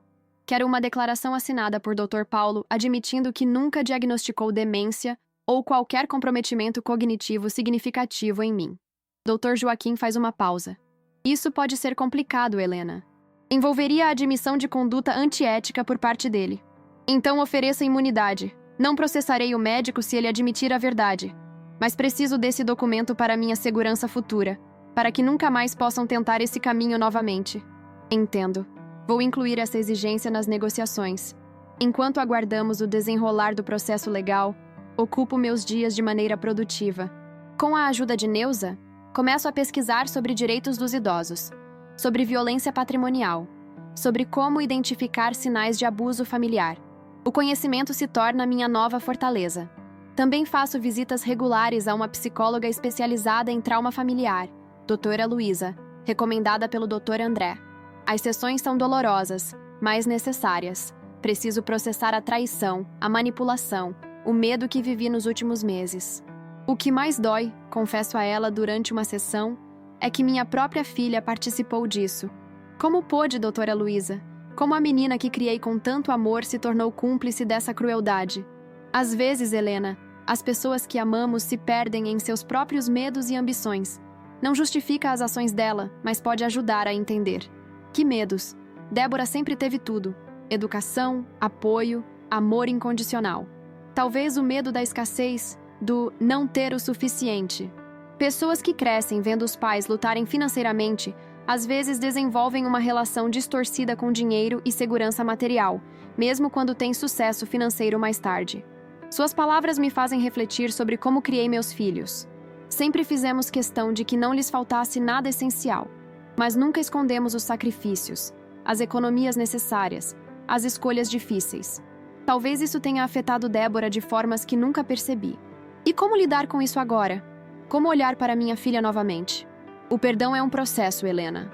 Não acontece da noite para o dia. E perdoar não significa permitir que o abuso continue. Você pode estabelecer limites claros e ainda assim manter a porta aberta para uma eventual reconciliação, se e quando Débora estiver pronta para assumir responsabilidade por suas ações.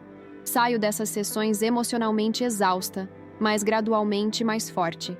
A cada dia recupero um pouco mais da Helena que sempre fui, determinada, resiliente, cheia de propósito. Numa tarde ensolarada, 2 semanas após minha chegada a Natal, recebo um telefonema inesperado.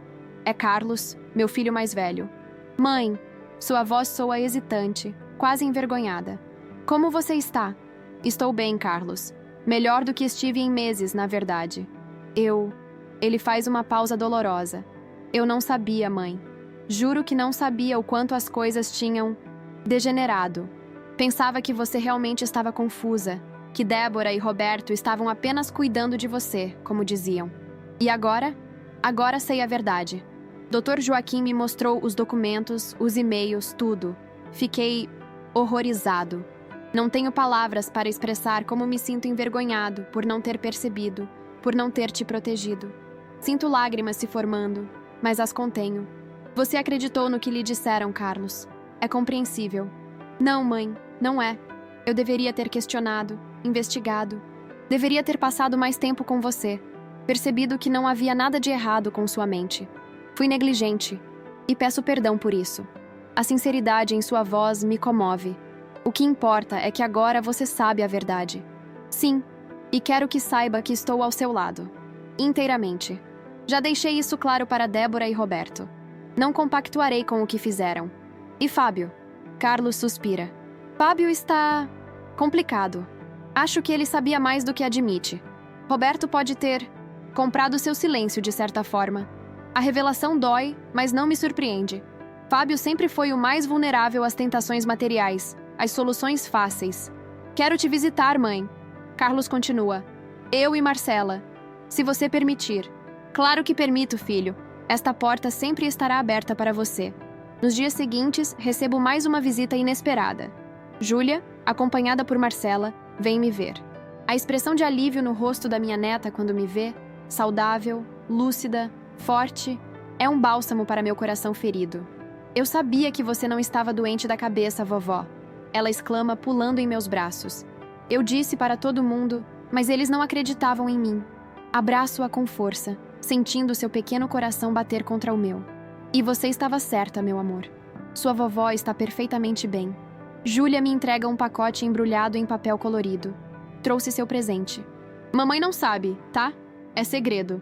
Dentro do pacote, encontro o coelho de pelúcia surrado que dei a ela quando nasceu. Mas amor, este é seu coelhinho. Você adora ele. Agora é seu, vovó. Para você não se sentir sozinha à noite. Ele espanta pesadelos, sabia? Luto para conter as lágrimas diante de tamanha pureza, tamanho amor incondicional. É o presente mais precioso que já recebi, Júlia. Obrigada. Antes de partir, Júlia me faz prometer que voltarei em breve. A casa não é a mesma sem você, vovó. Está vazia. Enquanto a vejo partir, de mãos dadas com Marcela, reflito sobre como as crianças frequentemente enxergam verdades que os adultos, em sua complexidade, escolhem ignorar. Na terceira semana em Natal, recebo a notícia que estávamos aguardando. Dr. Joaquim conseguiu finalizar o acordo. Todos os termos foram aceitos, incluindo a declaração do médico. É oficial, Helena. Ele me diz ao telefone, a satisfação evidente em sua voz. A casa volta para seu nome, assim como o apartamento na praia e todas as suas contas bancárias. Roberto e Débora concordaram em devolver qualquer valor retirado sem sua autorização, com juros. E o Dr. Paulo assinou uma declaração atestando que você nunca apresentou sinais de demência ou incapacidade mental. E as acusações criminais? Suspensas, conforme combinado. Mas mantemos toda a documentação guardada. Se eles violarem qualquer termo do acordo, retomamos o processo imediatamente. Respiro fundo, sentindo um peso enorme sair dos meus ombros. Quando posso voltar para minha casa? Quando quiser. Legalmente, ela já é sua novamente. Roberto e Débora concordaram em se mudarem até 30 dias. Não quero expulsá-los imediatamente. Decido após um momento de reflexão. Eles precisam de tempo para encontrar outro lugar, especialmente por Júlia. Mas quero voltar logo. Retomar minha vida. Compreensível. Posso providenciar sua viagem de volta para a próxima semana, se desejar. Concordo, sentindo uma mistura de ansiedade e determinação. Voltar para aquela casa não será fácil. Muitas memórias dolorosas foram criadas lá nos últimos meses. Mas é meu lar, construído com amor por Augusto e por mim. E não permitirei que as ações de Débora e Roberto maculem seu significado. Na véspera da minha partida, sento-me na varanda do apartamento de Neuza, contemplando o mesmo mar que Augusto tanto amava. O sol se põe no horizonte, pintando o céu em tons de laranja e rosa. Em que está pensando? Neuza pergunta, juntando-se a mim com 2 xícaras de chá. Em Augusto, em como ele previu que algo assim poderia acontecer, em como ele ainda cuida de mim, mesmo depois de partir. Neuza sorri, seus olhos, tão parecidos com os do irmão, brilhando com emoção contida. Ele sempre disse que você era a pessoa mais forte que conhecia.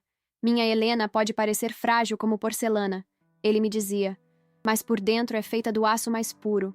Sorrindo através de lágrimas não derramadas, contemplo o futuro que agora se abre à minha frente. Não será fácil reconstruir a relação com Débora, se isso for possível. Não será simples perdoar, mesmo que eventualmente eu consiga. Mas sei que tenho força para enfrentar o que vier.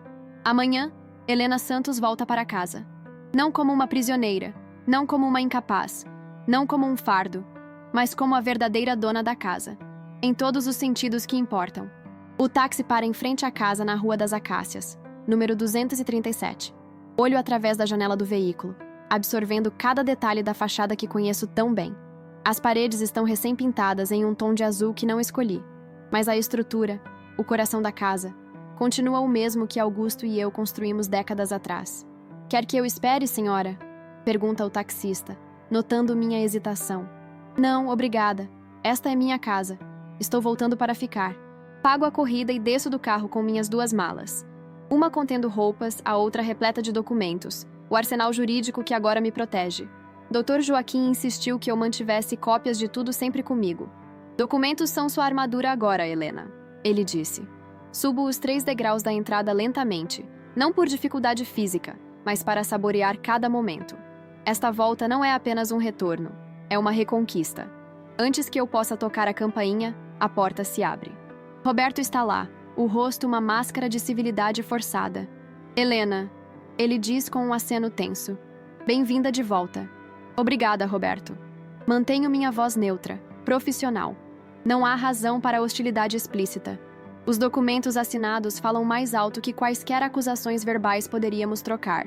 Ele pega uma das minhas malas, a de roupas, noto, não a de documentos, e dá um passo para o lado, permitindo minha entrada. A casa está silenciosa, quase solenemente quieta. No hall de entrada, vejo Débora, parada como uma estátua, os olhos fixos em algum ponto acima do meu ombro, incapaz de me encarar diretamente. Olá, filha. digo simplesmente. Ela assente em resposta, ainda sem me olhar nos olhos. Seu quarto está pronto. O seu quarto de verdade. Não o quarto de hóspedes. Completo por ela. Sim, eu gostaria de me instalar no meu quarto. Obrigada. Enquanto subimos as escadas, eu na frente, eles me seguindo em silêncio desconfortável, noto pequenas mudanças na casa. Alguns dos quadros modernos foram retirados, substituídos por minhas antigas fotografias de família. Uma tentativa apressada de restaurar a casa ao seu estado anterior, imagino. Como se a decoração fosse o único aspecto alterado nos últimos meses. Meu quarto, o quarto principal, que dividi com Augusto por décadas, foi efetivamente restaurado. A cama antiga está de volta, assim como a cômoda de madeira escura. As cortinas florais que sempre gostei foram recolocadas. É quase como se o tempo tivesse voltado, exceto pelo cheiro de tinta fresca e móveis recém-movidos. Tentamos deixar tudo como era antes, Débora explica, finalmente encontrando a voz. Seus pertences que estavam guardados no sótão, trouxemos todos de volta. Não respondo imediatamente, permitindo que meu silêncio comunique mais que palavras poderiam. Finalmente, após inspecionar o quarto, me viro para eles. Obrigada. Gostaria de descansar um pouco agora. A viagem foi cansativa. Eles se retiram rapidamente, quase aliviados por escaparem da minha presença. Quando a porta se fecha, permito-me um momento de vulnerabilidade. Sento na beirada da cama, minha cama, e toco o travesseiro onde Augusto costumava dormir. O quarto parece igual, mas não é. Nada é.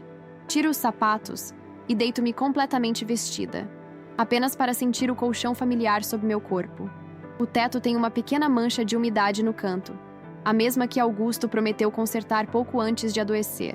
Sorrio tristemente para esta imperfeição preservada, esta pequena verdade que sobreviveu à renovação. Uma batida suave na porta interrompe meus pensamentos. Vovó? Posso entrar? Júlia. Meu coração se aquece instantaneamente. Claro, meu amor. Ela entra timidamente, seus olhinhos estudando meu rosto como se procurasse confirmar que sou realmente eu, a vovó real, não a versão medicada e confusa dos últimos meses.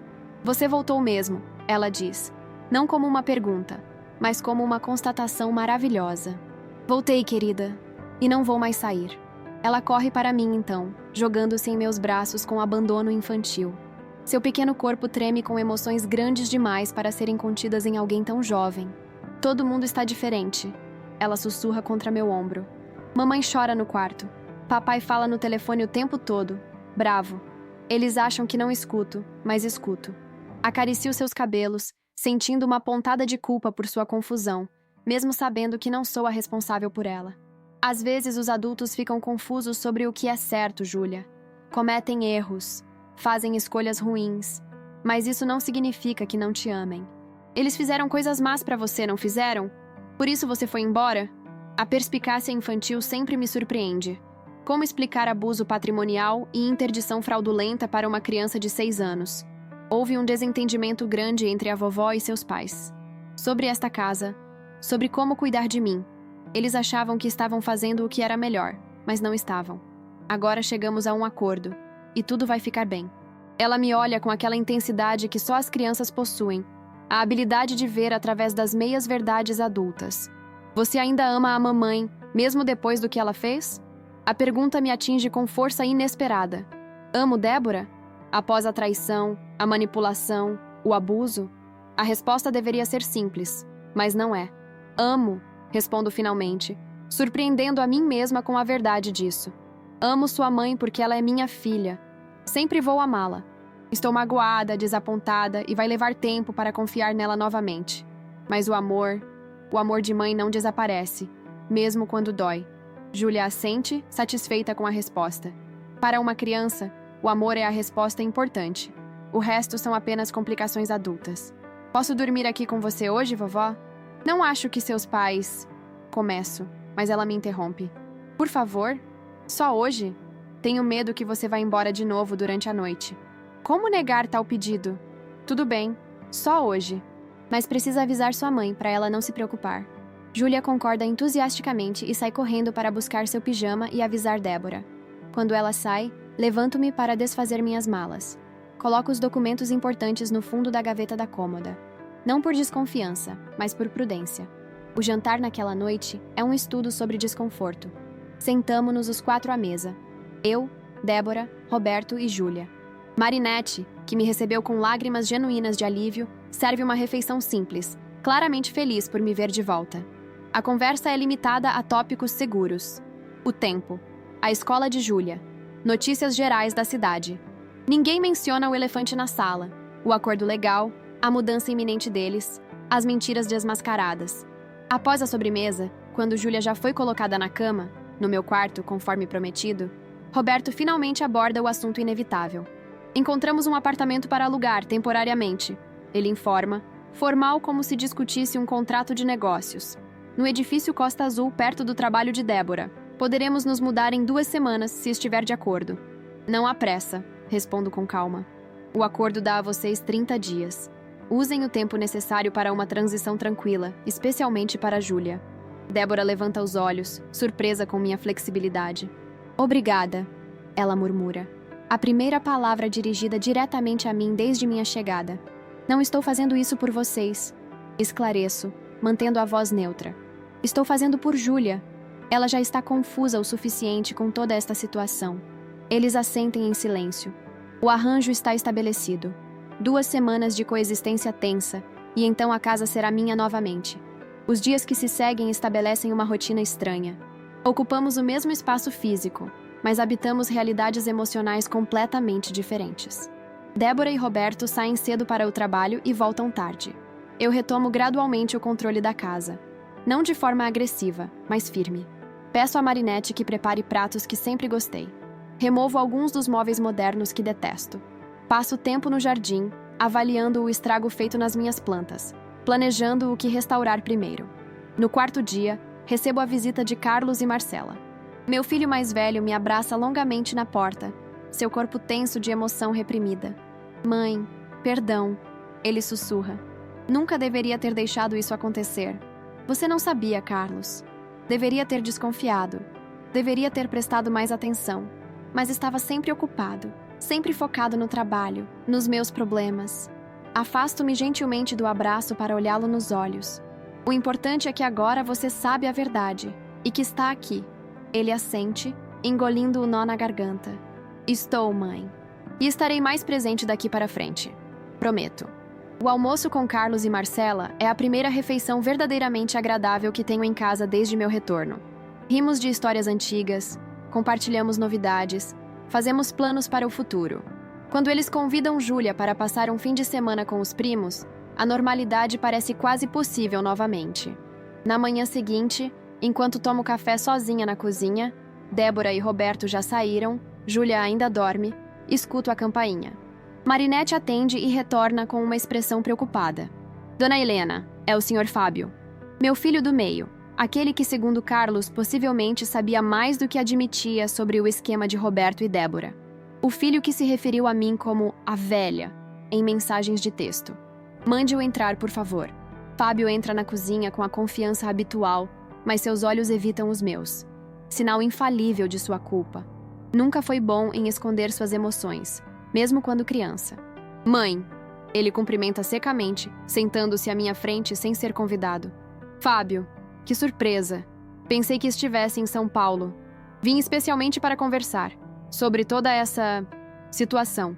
Espero em silêncio. Que ele tome a iniciativa, que assuma sua parte, se tiver coragem. Olha, mãe, acho que houve exageros dos 2 lados. Ele começa, sua voz assumindo aquele tom conciliatório que sempre usou quando tentava escapar das consequências de suas ações. Roberto e Débora podem ter sido excessivos em suas preocupações, mas você também não precisava ter acionado advogados, criado todo esse drama legal.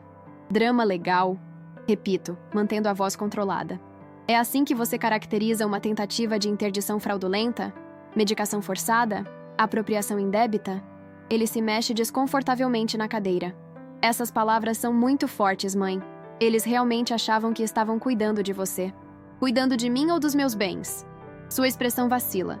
Olha, não vim aqui para discutir. Vim propor uma solução. Que seria? Você poderia vender a casa. É grande demais para uma pessoa só, de qualquer forma. Com o dinheiro, poderia comprar um apartamento menor, mais fácil de manter, e dividir o restante entre seus filhos. Uma antecipação de herança, digamos. Agora entendo. Ele veio pelo dinheiro. Não para se reconciliar, não para pedir perdão, mas para tentar salvar sua parte no esquema fracassado. Quanto Roberto te ofereceu, Fábio? Pergunto diretamente. Qual foi o preço da sua cumplicidade no plano para me interditar? Seu rosto empalidece. Do que você está falando? Isso é ridículo. Tenho os e-mails, filho. As mensagens de texto. E aí, a velha já assinou? Lembra dessas palavras? Suas palavras. Fábio engole em seco, pego de surpresa. Não esperava que eu tivesse provas concretas do seu envolvimento. Foi uma brincadeira de mau gosto. Ele tenta explicar. Não significou nada. E os 20 mil que Roberto transferiu para sua conta em fevereiro? Também foi brincadeira? Seus olhos se arregalam. Como você... Tenho bons advogados, Fábio. E juízes muito interessados em casos de abuso contra idosos. Tudo foi investigado. Transferências bancárias, ligações, mensagens. Ele se levanta abruptamente, derrubando a cadeira. Você não pode provar nada. Não preciso provar. O acordo já foi firmado. Roberto e Débora já assumiram responsabilidade. A única razão pela qual isso não virou um processo criminal foi por consideração a Júlia. Faço uma pausa, olhando-o diretamente nos olhos. E consideração a você também, por mais que você não mereça. Não quis ver meu próprio filho processado por cumplicidade em abuso de idosos. Fábio passa a mão pelos cabelos, visivelmente abalado. Mãe, você não entende. Estou com problemas financeiros. O Roberto disse que era só formalidade, que você estaria bem cuidada, que só precisávamos organizar os bens antes que você... Antes que eu morresse? Completo por ele. E vocês não podiam esperar pelo curso natural da vida? Tinham que acelerar o processo, me declarando incapaz? Não foi assim. Eu realmente achei que você estava confusa, que precisava de supervisão. E sim, precisava do dinheiro. Estou endividado, mãe. Quase perdi meu emprego. Roberto disse que me ajudaria se você ficasse de boca fechada, concluo por ele novamente. Se não questionasse os métodos dele, se ignorasse o sofrimento da sua própria mãe. Fábio desmorona na cadeira, toda a sua arrogância inicial evaporada. O que você vai fazer? Vai me denunciar também? Observo meu filho. O menino problemático que defendi tantas vezes. O adolescente rebelde que amei incondicionalmente. O homem fraco em que se tornou. Sinto uma mistura de decepção, raiva e, ainda assim, aquele amor inescapável de mãe. Não, Fábio. Não vou denunciar você. Mas também não vou vender esta casa. Não vou antecipar herança alguma. E não vou mais ser sua fonte de dinheiro fácil quando você se mete em problemas. Então é isso? Você simplesmente me corta da sua vida? Da sua herança? A última palavra sai quase como uma acusação. Não estou cortando você da minha vida. Você sempre será meu filho. E esta porta estará aberta para você. Desde que venha como filho. Não como abutre esperando que eu morra para ficar com meus bens. Ele se levanta novamente. Desta vez mais controlado, mas com raiva evidente. Você sempre foi assim, não é?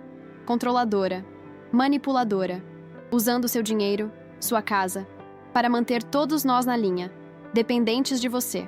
Suas palavras me atingem como um tapa, mas não demonstro. É essa a história que você conta para si mesmo, Fábio? Para justificar ter conspirado contra sua própria mãe? Ele não responde, apenas pega sua pasta e caminha em direção à porta. Antes de sair, para e se vira. Isso não acabou, mãe.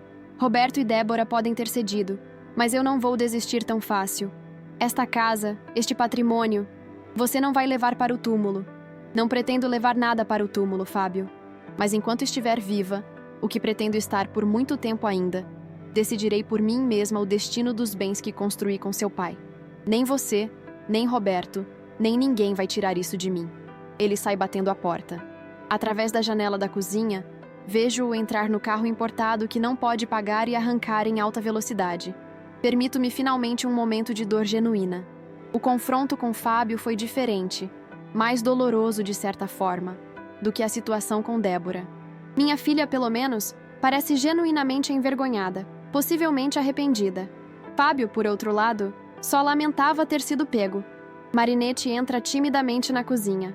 A senhora está bem, dona Helena? Ouvi vozes alteradas. Estou bem, Marinette.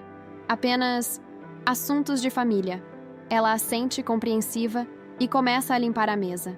Após um momento de hesitação, fala novamente. Dona Helena, acho que a senhora deveria saber. Enquanto esteve fora, o Sr. Fábio veio várias vezes. Ele e o Sr. Roberto passavam horas no escritório, falando sobre vender a casa, sobre um empreendimento imobiliário no terreno. Não me surpreendo. A visita de hoje confirma o que já suspeitava. Fábio não está pronto para desistir do plano original. Obrigada por me contar, Marinette. Por favor, se ele voltar enquanto estou fora, não o deixe entrar. Passo o restante da manhã refletindo sobre as ameaças veladas de Fábio. Não são vazias. Conheço meu filho o suficiente para saber que ele não desistirá facilmente. Após o almoço, ligo para Dr. Joaquim. Precisamos adicionar uma cláusula ao nosso acordo, explico após relatar a visita de Fábio. Algo que proteja a casa mesmo após meu eventual falecimento. Esteja pensando em um testamento blindado, ele sugere. Ou melhor ainda, podemos criar um trust ou fundação familiar que determine o uso da propriedade por gerações, impedindo a venda ou demolição. Isso é possível? Perfeitamente. Muitas famílias tradicionais fazem isso para preservar patrimônios históricos ou emocionalmente significativos. Concordamos em nos reunir na próxima semana para elaborar os documentos necessários.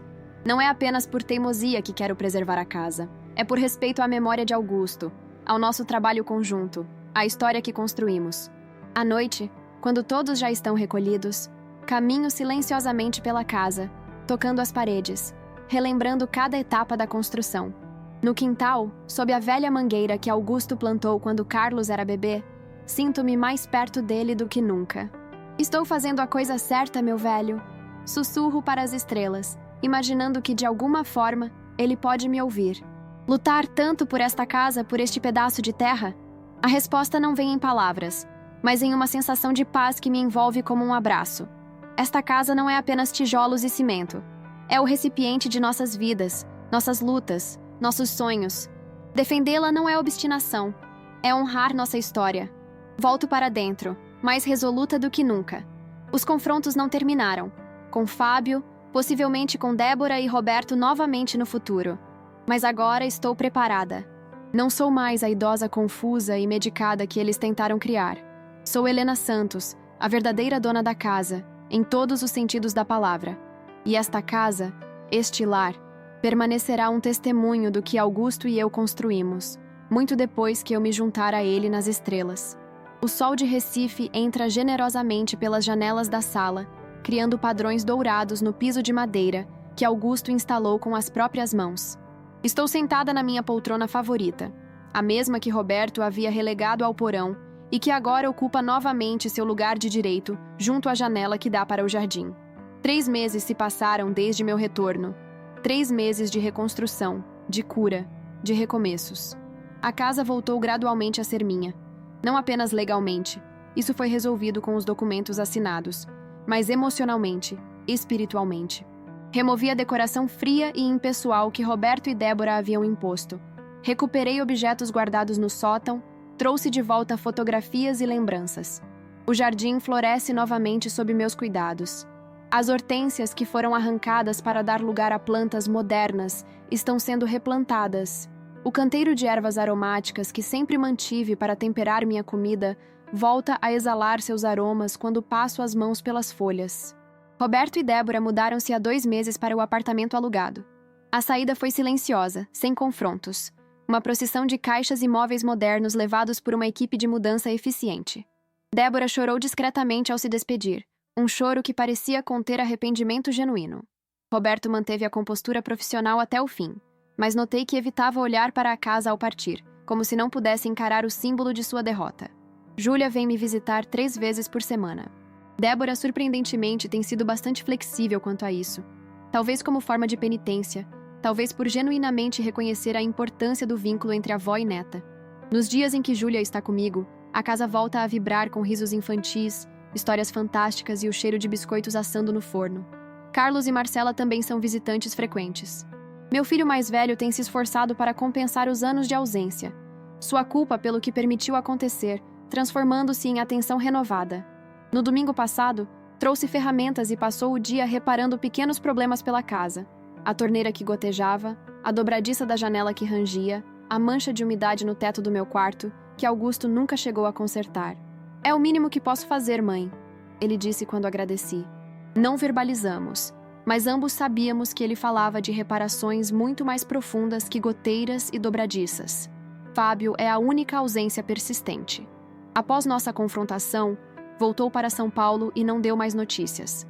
Através de Carlos, soube que ele está enfrentando processos por dívidas, possivelmente até problemas com a justiça por questões que prefiro não conhecer em detalhes. Enviei-lhe uma carta, deixando claro que minha porta permanece aberta caso ele queira se reconciliar verdadeiramente, não apenas pelo dinheiro ou pela herança. Até hoje não obtive resposta. O telefone toca, interrompendo minhas reflexões. É Neuza, a irmã de Augusto, que se tornou minha confidente mais próxima nestes meses de reconstrução. Como está o dia em Recife, minha querida? Sua voz calorosa me pergunta. Ensolarado e quente, como deve ser. Respondo, sorrindo. E em Natal? Igualmente maravilhoso. Estou ligando para confirmar.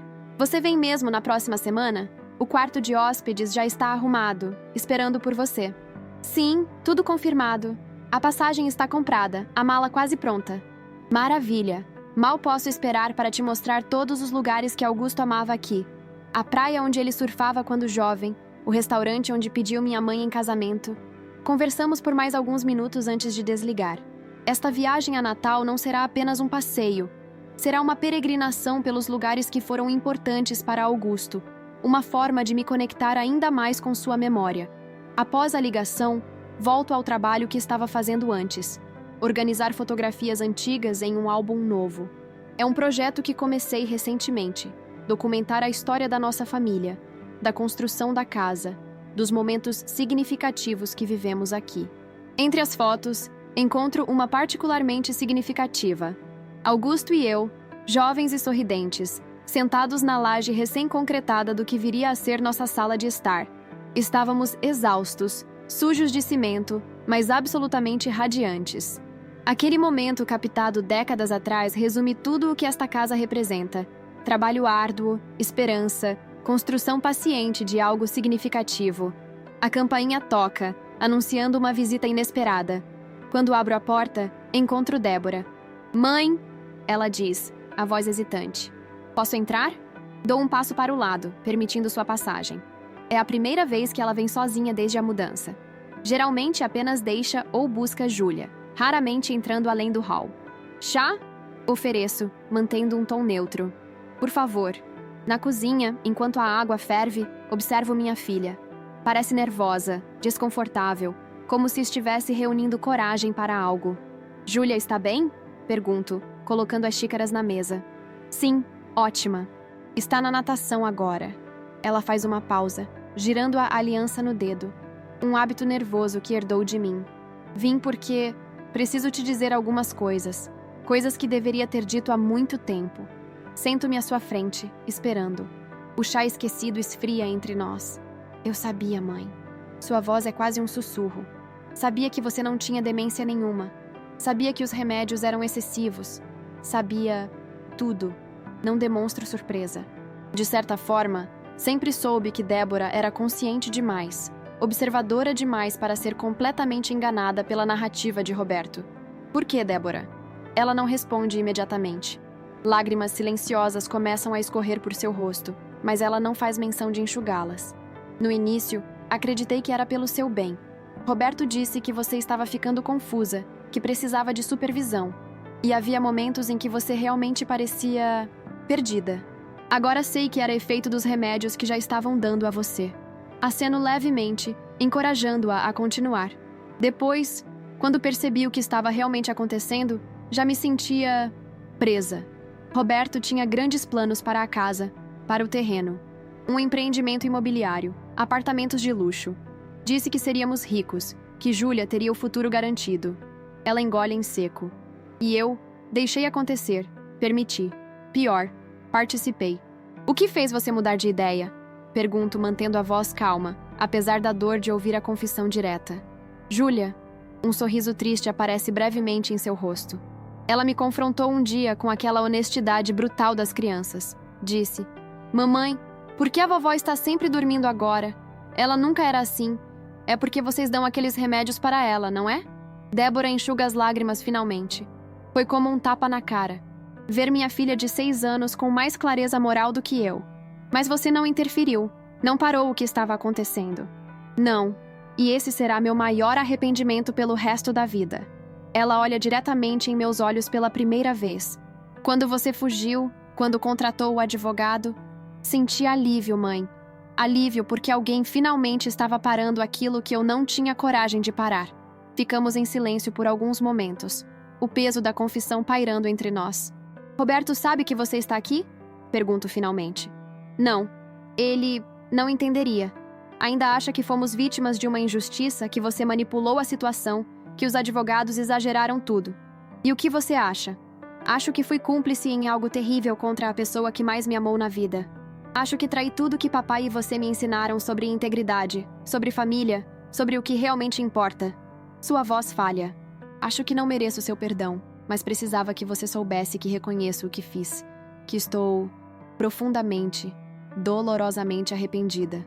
Observo minha filha, não mais a menina que criei, não a cúmplice fria dos últimos meses, mas uma mulher adulta enfrentando as consequências de suas escolhas. Vejo o peso em seus ombros, a vergonha em seus olhos, o arrependimento genuíno em cada palavra. O perdão não é algo que se concede de uma vez, Débora. Digo finalmente. É um caminho que se percorre juntas, passo a passo. Não posso dizer que já te perdoei completamente. Seria mentira. Mas estou disposta a começar esse caminho. Ela assente, compreendendo a dimensão do que ofereço. Não absolvição instantânea, mas possibilidade de reconstrução. Quanto a Roberto, continuo. Vocês precisam resolver isso entre vocês. Não posso e não vou interferir no seu casamento. Mas você precisa decidir que valores quer ensinar a Júlia. Que exemplo quer dar a ela? Já estou vendo um terapeuta, ela revela. Sozinha, não como casal. Preciso entender como permitir que isso acontecesse. Como me tornei essa pessoa que não reconheço. É um bom começo. Bebemos o chá frio em um silêncio menos tenso, cada uma absorvendo o significado desse momento. Quando Débora finalmente se levanta para partir, parece mais leve, como se a confissão tivesse removido um peso que a esmagava. Na porta, ela hesita. Então me abraça brevemente. O primeiro contato físico genuíno entre nós em meses. Obrigada, mãe. Ela sussurra. Por não desistir de mim, mesmo quando eu desisti de você. Após sua partida, volto para minha poltrona junto à janela. O sol já se inclina para o oeste, lançando sombras alongadas pelo jardim. A visita inesperada de Débora deixou-me emocionalmente exausta, mas também estranhamente esperançosa. O telefone toca novamente. É Dr. Joaquim, meu advogado, com notícias sobre os documentos legais que estamos finalizando. Está tudo pronto, Helena, ele informa. O trust familiar foi estabelecido. A casa e o apartamento na praia estão protegidos, mesmo após seu falecimento. Não poderão ser vendidos ou demolidos sem a aprovação unânime de um conselho familiar que inclui seus netos. E as cinzas de Augusto? Conforme solicitado, incluímos uma cláusula específica. Elas permanecerão para sempre no apartamento da praia, junto ao mar que ele tanto amava. Perfeito, Joaquim. Exatamente como deve ser. Após desligar, sinto uma paz profunda me envolver. Não é apenas a segurança legal. É a certeza de que honrei a memória de Augusto, nosso trabalho conjunto, nossos sonhos. Na mesa ao lado da poltrona, repousa o álbum de fotografias que estava organizando. A imagem de Augusto e eu, jovens e esperançosos, sorri para mim da página aberta. Ao lado dela, coloquei uma foto recente de Júlia, tirada no jardim sob a velha mangueira. Passado e futuro conectados pelo fio invisível da continuidade familiar. O sol se põe lentamente, pintando o céu de Recife em tons de laranja e rosa. As sombras se alongam pelo jardim, abraçando as flores recém-plantadas, as ervas aromáticas, as árvores que testemunharam décadas de nossa história familiar. Esta casa, que quase perdi, que lutei para recuperar, não é apenas um conjunto de paredes e telhado. É um ser vivo, pulsante, que abrigou alegrias e tristezas, nascimentos e partidas, amor e traições. É o repositório físico da história dos Santos. Uma história que continuará além de mim. Amanhã, visitarei o túmulo de Augusto antes de viajar para Natal. Contarei a ele sobre tudo o que aconteceu, sobre como sua previdência me salvou, sobre como mantive minha promessa de preservar o que construímos juntos. Na semana que vem, iniciarei um novo projeto. Aulas de artesanato para idosas no centro comunitário do bairro. Não apenas para ocupar meu tempo, mas para compartilhar conhecimentos, criar vínculos, combater a invisibilidade que a sociedade impõe aos mais velhos. A vida continua, se transformando, se renovando. Tenho 72 anos, mas não estou no fim da jornada. Estou em um novo começo. Um começo mais sábio, mais cauteloso talvez, mas também mais consciente do valor de cada momento, de cada escolha. As estrelas começam a pontilhar o céu de Recife. De algum lugar no jardim, vem o aroma doce das damas da noite que plantei décadas atrás, quando esta casa era apenas um sonho em construção. Levanto-me lentamente da poltrona e caminho até a varanda. A mesma varanda onde Augusto e eu passávamos as noites conversando, sonhando, planejando. A mesma varanda onde ninamos nossos filhos nas noites quentes de verão. A mesma varanda onde agora, sozinha mas não solitária, contemplo o céu estrelado de Recife. Conseguimos, meu velho. Sussurro para as estrelas. Nosso lar está seguro. Nossa história permanecerá. E nas profundezas do meu ser, sinto uma certeza tranquila. Onde quer que Augusto esteja, ele sorri com aprovação. Pois sabe, como sempre soube, que sua Helena, a mulher que construiu uma vida do nada, a mulher que nunca se curvou às dificuldades, cumpriu sua promessa final. A promessa de preservar não apenas uma casa, mas tudo o que ela representa. Sacrifício, amor, superação e a força inabalável de uma mulher que recusou-se a ser apagada, silenciada ou esquecida. Helena Santos, a verdadeira dona da casa, agora e sempre.